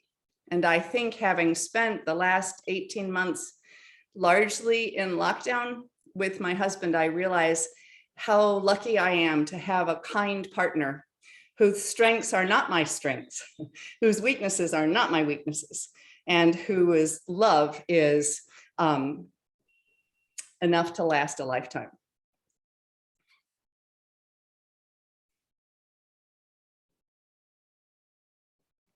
So Milbre, who has the brains?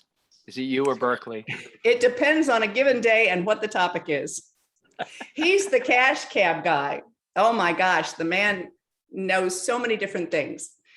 And I'm the chief emotional officer. So that's one place my skills come in.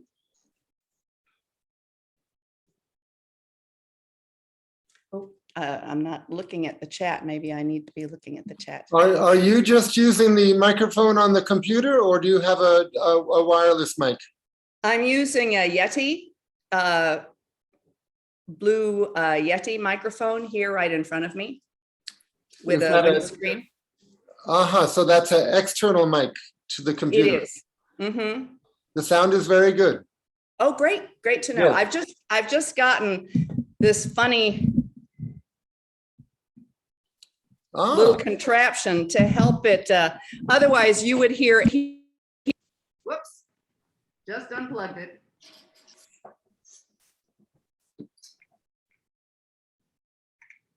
If it weren't for the it's unplugged.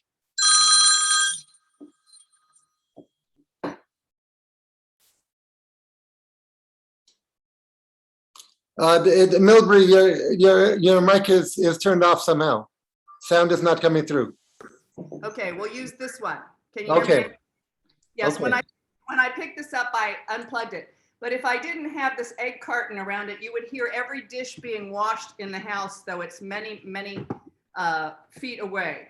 So I'm learning how to make this other microphone work when I don't accidentally unplug it. Well, it's great that you're up and moving around, because video conferencing is often limited to a talking head, and that's not a good thing.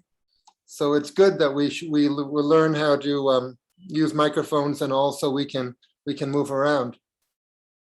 Yes. Some stories call for that, in my opinion, and others are happy to sit down and be told. So I'm delighted to hear what the story is asking me to do. And since I came to storytelling from mime, as a mime who got tired of the quiet, this was one of the earliest stories in my repertoire. And so it has a lot of movement in it. I found it first in a book called Tales from the Welsh Hills by Ellen Pugh, P-U-G-H. She heard these stories from her grandmother.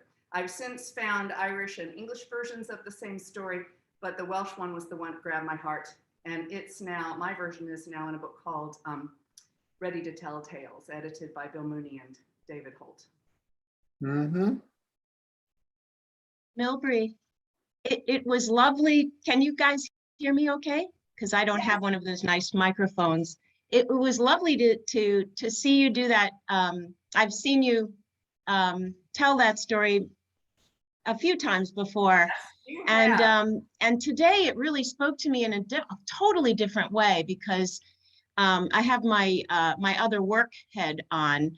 I work with adults with intellectual disability, and so much of the time I speak about how independence depends on us understanding interdependence, and how we're always, all of us, dependent on other people. And I break down into concrete steps how to ask for help, and how to accept help, and how to accept what you're good at, and kind of suss out what you're just not so good at, and that we all have that struggle. And it was really, it sort of speaks to that in a funny way that had never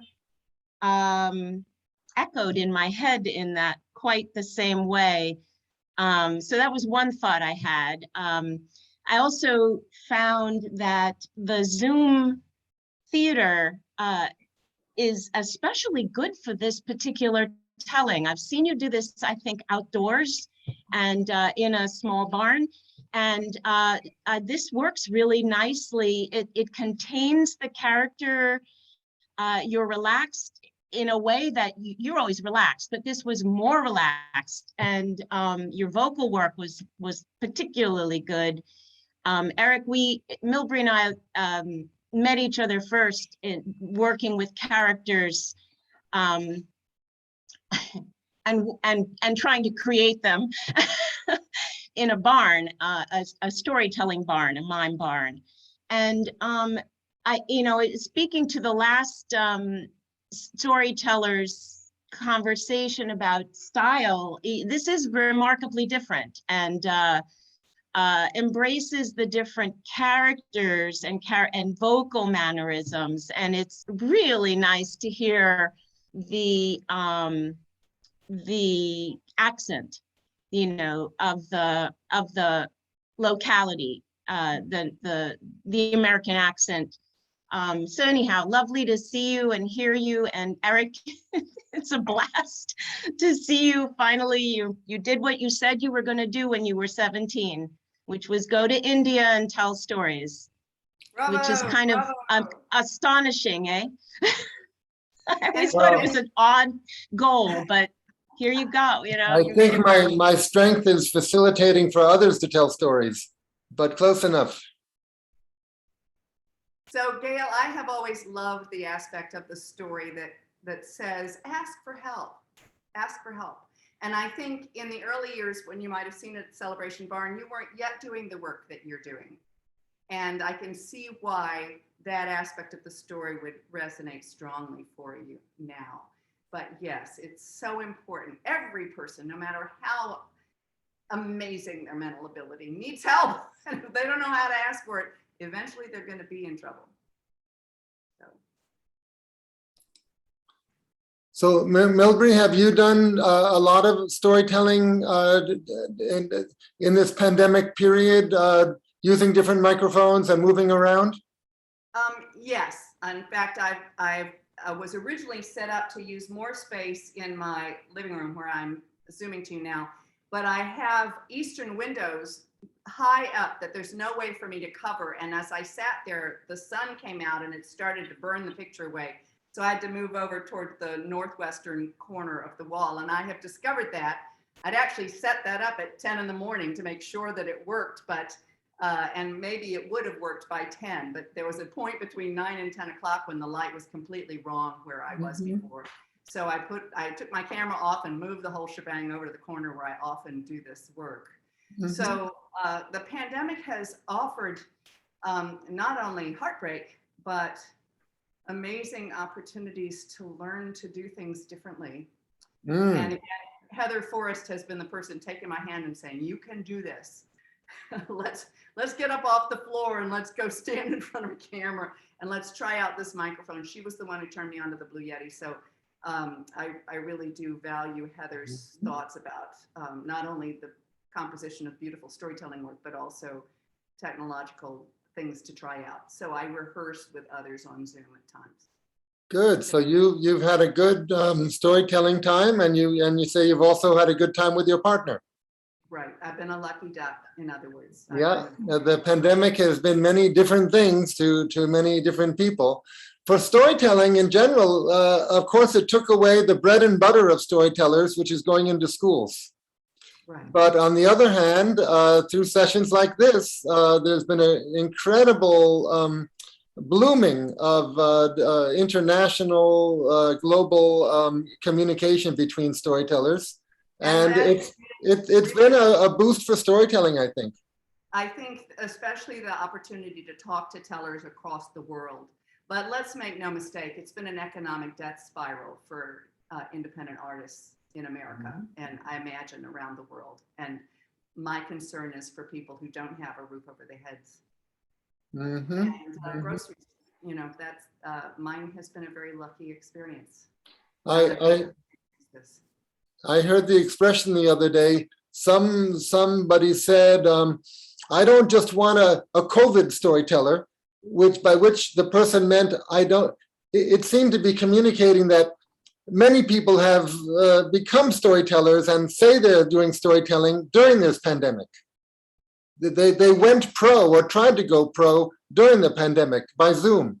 And so what somebody was saying was, I don't want a person who's just become a storyteller during the pandemic. I want someone who has experience in, physically present storytelling for over a number of years.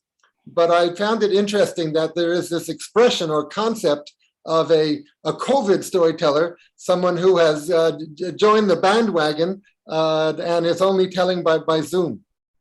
Well, I would say that those of us who've been at it for 40 years are grateful for an opportunity to meet new tellers, some just coming into their abilities, some who may have further way to go, but it's an opportunity to share and make connections. And in this isolation, I think that's been a lifesaver. Great.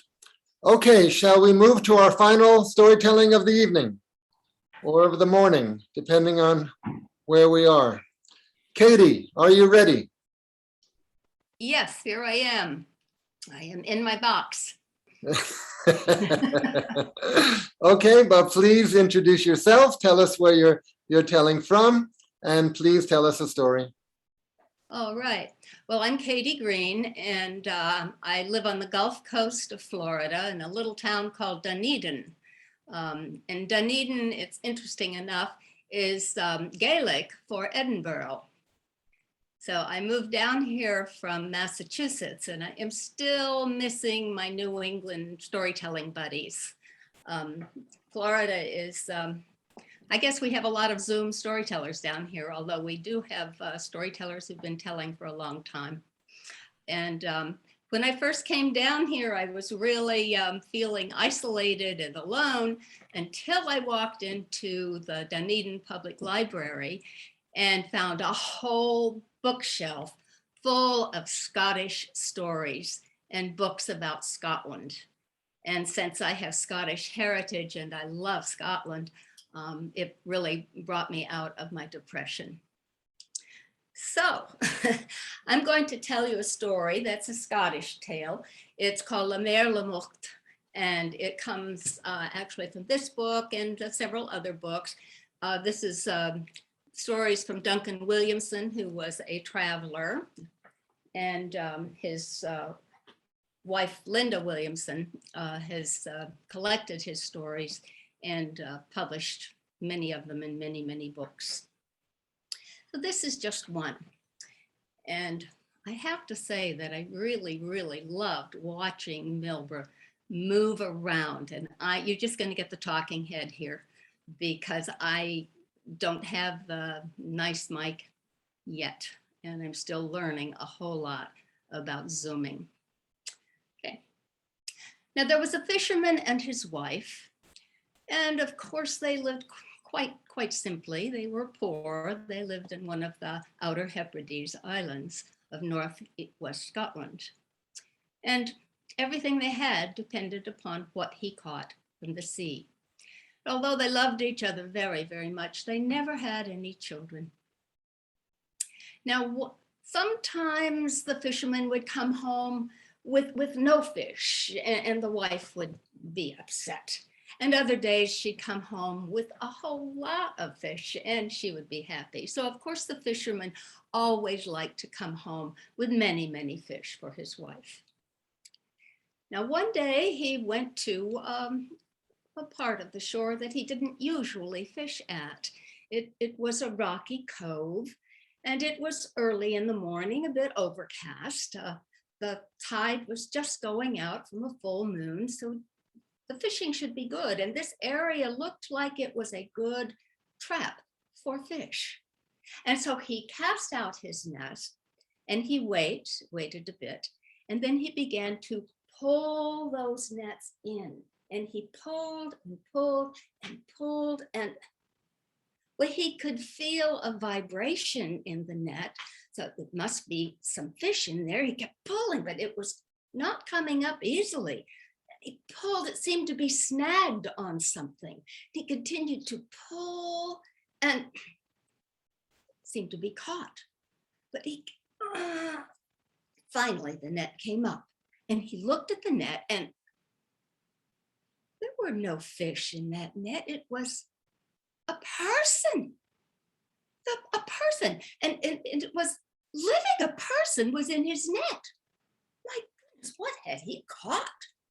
Well, he unwrapped the person. His arms were caught in the nets, and as he unwrapped, and once he had finished getting all the net off of this person, the person stood up, and he was a young man. He was a very handsome young man, maybe 17 or 18 years old. Oh, perfect young man. And as the sun came up, his golden hair dried, and oh, he became even more lovely to look at. Well, he was wearing a suit made out of seaweed. And as the fisherman folded up and gathered his nets, the man just stood there quietly. It didn't look like he was ready to run back into the sea. He just stood there saying nothing, as still as stone. What have I caught, he thought. And the fisherman thought, well, I'd heard of mermaids. Merman? Is he a merman? What is this? And all the while, the man just stood as still as stone and said not a word. And now the fisherman thought, well, what should I do? Should I put him back in the sea, or shall I take him home with me? If I put him back in the sea, my wife will be angry that I didn't catch anything. If I just put him back and go home and tell her, then she wouldn't believe me at all. And he back and forth and back and forth. And finally he decided, I'm just going to have to take him home. And so he took him by the hand. Oh, and his hand felt like cold fish. He took him by his hand and he walked along the shore to his cottage where his wife was. And when he walked into the house, the wife was busy in the kitchen. She called out, "Did you get anything for me?" "Oh, yes," he said, "I got something for you." And she turned around and, "What did you bring home?" He was in my net. I caught him in my net. I don't know what it is. She looked at me. I've never seen anything like this in my life. And all the while, the man just stood there calmly, and it was more and more beautiful as he dried off. Well, what is it? What? Husband, I think you've caught a merman. A merman, he said. I caught a merman. Oh, well, I didn't know what to do. I pulled my nets up, and there he was in my net. And I thought, well, if I toss him back in, she's gonna be angry if I come home with nothing. And if I toss him back in and I tell her about him, then she's not gonna believe me. Oh, I don't know what. I don't know what. I don't know what. She looked at him and she said, you know, I'm glad you brought him home. Oh, but what is he? Well, he is a merman. All right, well, what are we going to do with him? Well, let's take him into the house and give him a cup of tea. And so they brought him into the house and they set him by the fire. She made him a cup of tea and gave it to him. And he reached out for that cup of tea and started to drink it. Why, his hands were just the same as yours and mine. And, oh, but they were beautiful. And the fisherman's wife just kept looking at him and said, oh, no, what are we going to do? And at the very same time, I think it went through both of their minds and filled their hearts that if we had had a child, it could be this age now. And so when the fisherman said, what are we going to do with him? The wife said, we're going to keep him. We're going to keep him. And we won't tell anybody we've got him. Well, the man sat by the fire and he drank his tea, and then he stood up and he said, I am la Mère Lamour. But the fisherman and his wife were both amazed. He spoke. I am la Mère Lamour. And yes, I speak. I am the king of the Mer people. The king of the Mer people. The king of the Mer people. Yes, I am la Mère Lamour, and you have caught me. I am yours now. And what happens to me is up to you. Well, we'll keep him. And so they did. They kept him and they took care of him and they loved him. They loved him so much. Whenever the wife looked at this man, oh, he was so beautiful. There were tears that just went down her cheeks. They taught him everything that he needed to know. And they watched him all the time. They were afraid to take him anywhere because they were afraid that somebody might take him away. They didn't want to let him out of their sight because he was so beautiful. Even when he slept, they sat next to his bed and watched him sleep. And the time came that there was no food. They were hungry and they were poor. And they said to him, we are poor. And la Mère Lamour said, yes, you are poor. You want fish. I will take you to fish. And so they stood up. The wife said, oh, I'll come too. She couldn't bear to have him out of her sight. And so the three of them walked down to the shore with the fishing nets, and La Mère took the fishing nets and he threw them out into the sea like that and clapped his hands and said, pull them in. And so the fisherman and his wife both pulled the nets in and they pulled, oh, they were heavy. They pulled and pulled. Why, those nets had more fish in them than they had ever seen. There were hundreds of fish, all sizes of fish. There were fish like the fisherman had never seen in his life in that net. Oh, they gathered them up. The fisherman said, we can't possibly use all of these fish. We'll have to sell some. And so they took all the fish and put most of them in bags. And La Mère said, I will go to the village with you to sell the fish. And the wife stayed home. La Mère and the fisherman walked to the village to sell the fish. Oh, and fish were in great demand. But when they came near the village, oh, La Mère Lamour stood tall and straight and handsome, and everyone turned and stared to look at him. Well, they sold all of their fish easily. But while they were there, lo and behold, the king's carriage came into the village, and his daughter, the princess, was with him. She saw La Mère Lamour, called out, "Stop! Look at that, father!" And the king looked around and said, "See what?" She said, "Over there." She jumped out of the carriage and ran over to La Mère Lamour, who was standing with the fisherman, and she said, "Who are you? Oh, you are lovely. You are wonderful. I must have you. Come to my father's castle tonight for supper." And La Mère Lamour stood there. Again, she said, "Who are you? Who are your parents?" And La Mère Lamour said, "I am La Mère Lamour. I come from nowhere. I am here with my friend, the fisherman."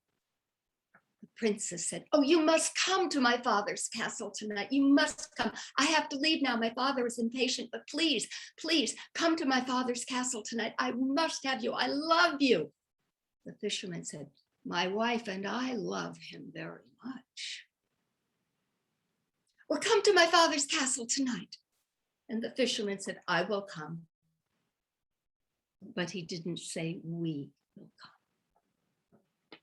They walked home. And as soon as they got back, the wife said, "Oh, you brought him back. You brought him back. I was so afraid that he wouldn't be coming back with you. I was so afraid someone would take him away. You're back." All the way home, La Mère Lamour said not a word, but looked at his feet as they walked. And the fisherman told his wife, "We have a problem. The princess saw La Mère Lamour and she wants him. And you know, when royalty wants something, they will have it. They will take La Mère Lamour." And La Mère Lamour stood there quietly and said, "I do not want to cause you problems. No. And I do not want to live with the princess. I think it best if I return to the sea." And it was best. So the fisherman said, I'll go with you." And he walked back to the shore, to that cove where he had first caught La Mère Lamour. And La Mère Lamour said, come with me." And he reached out and took the fisherman's hand. The fisherman leaned back. Said, I'll walk into the water with you."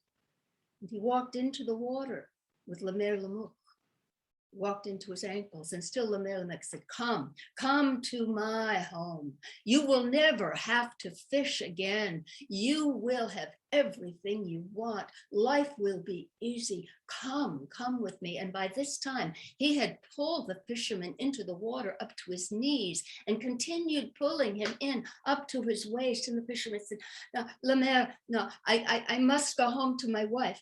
"Come, I love you," said La Mère. "You have been so good to me. You will love my home." And he pulled, and now the water was up to the fisherman's neck. And he said, "No, I must go home to my wife. I love her." And La Mère Lamour released him and turned to go into the sea. The fisherman walked to the shore and turned back, and La Mère Lamour was gone. He returned home, and the fisherman's wife said, "Where is he?" "He is returned to the sea. We will never see him again, unless someday I go to the sea, to his home." And the fisherman's wife looked at the fisherman and said, "Husband, if you should go to the sea and La Mère Lamour, take me with you." That's the story of La Mère Lamour.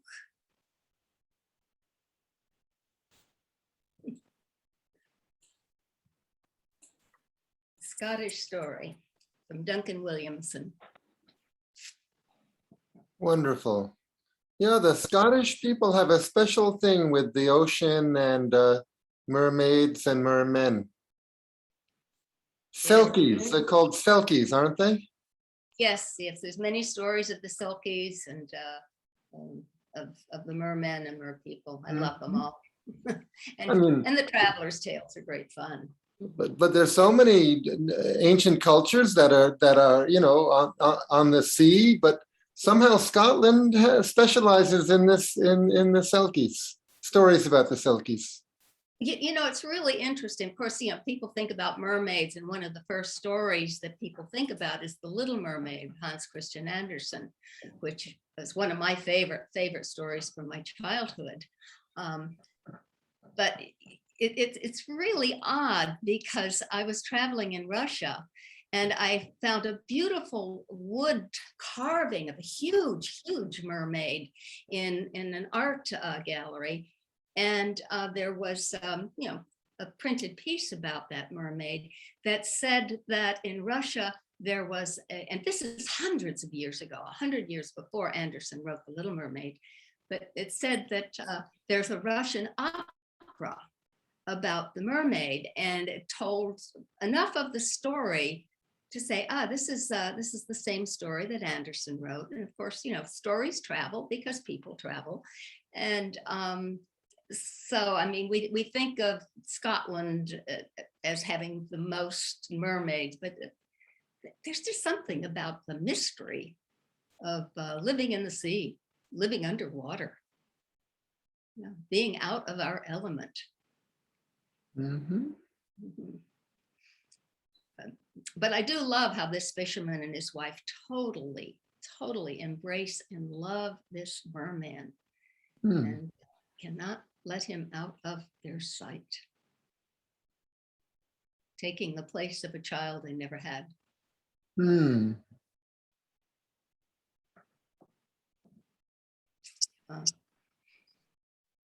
And having to release him. Don't we all have to release our children? Yeah. And often the Selkie, if she comes and is with a human man and they have a child, often she has to go back to the sea. Yeah. Right. She returns to where she belongs. Yeah. Okay, well, thank you so much for telling, and for telling in such a warm and relaxed way. It was really wonderful. Thank you. Thank you. It was a joy being here. Yeah. Anyone else? Anyone else want to add anything? Say anything?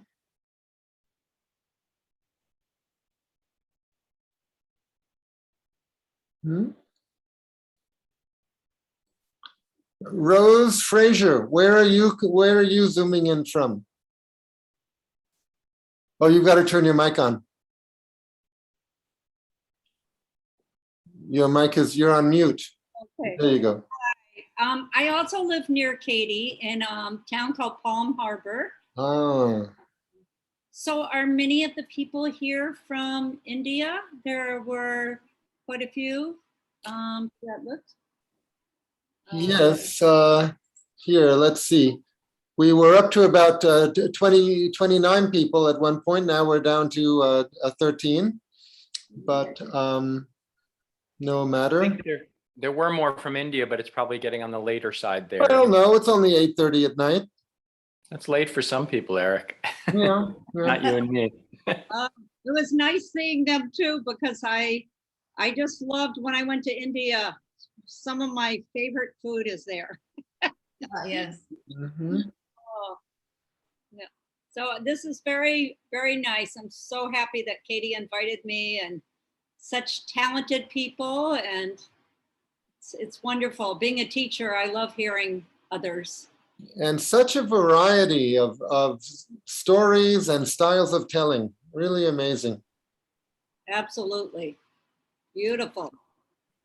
Maren, I'm wondering if Bernard, or is that Wesley, wants to say anything. I know Bernard had commented on Milbre's story in the chat. but it's wonderful. We're honored to have a couple of younger people with us. Mm. They're thinking about it.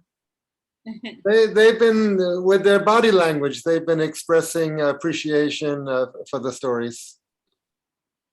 And we appreciate them. Okay, so shall we close the session? Okay, thank you very much for listening. Thank you. Eric. for all By your- the way, Katie, that background, is it from a particular place or just from the internet? It's from Unsplash Photos, which are free photos. Uh-huh. And it is a photo of the Hebrides. Uh-huh. Oh, wonderful. I mean, that's one of the fun things about the green screen. I live in a little tiny house now, and this is one of the ways that I can kind of spruce up the story. Otherwise, there's nothing interesting, or there's not enough space to show something nice. Yes, well, we use social media to do these things. Okay, thank you very much, everybody. Good evening. Good See night. you soon. Bye-bye. Bye-bye. Thank you for such a beautiful session. Thank You're you, welcome. Eric. Thank you all. Thank you. Thank you.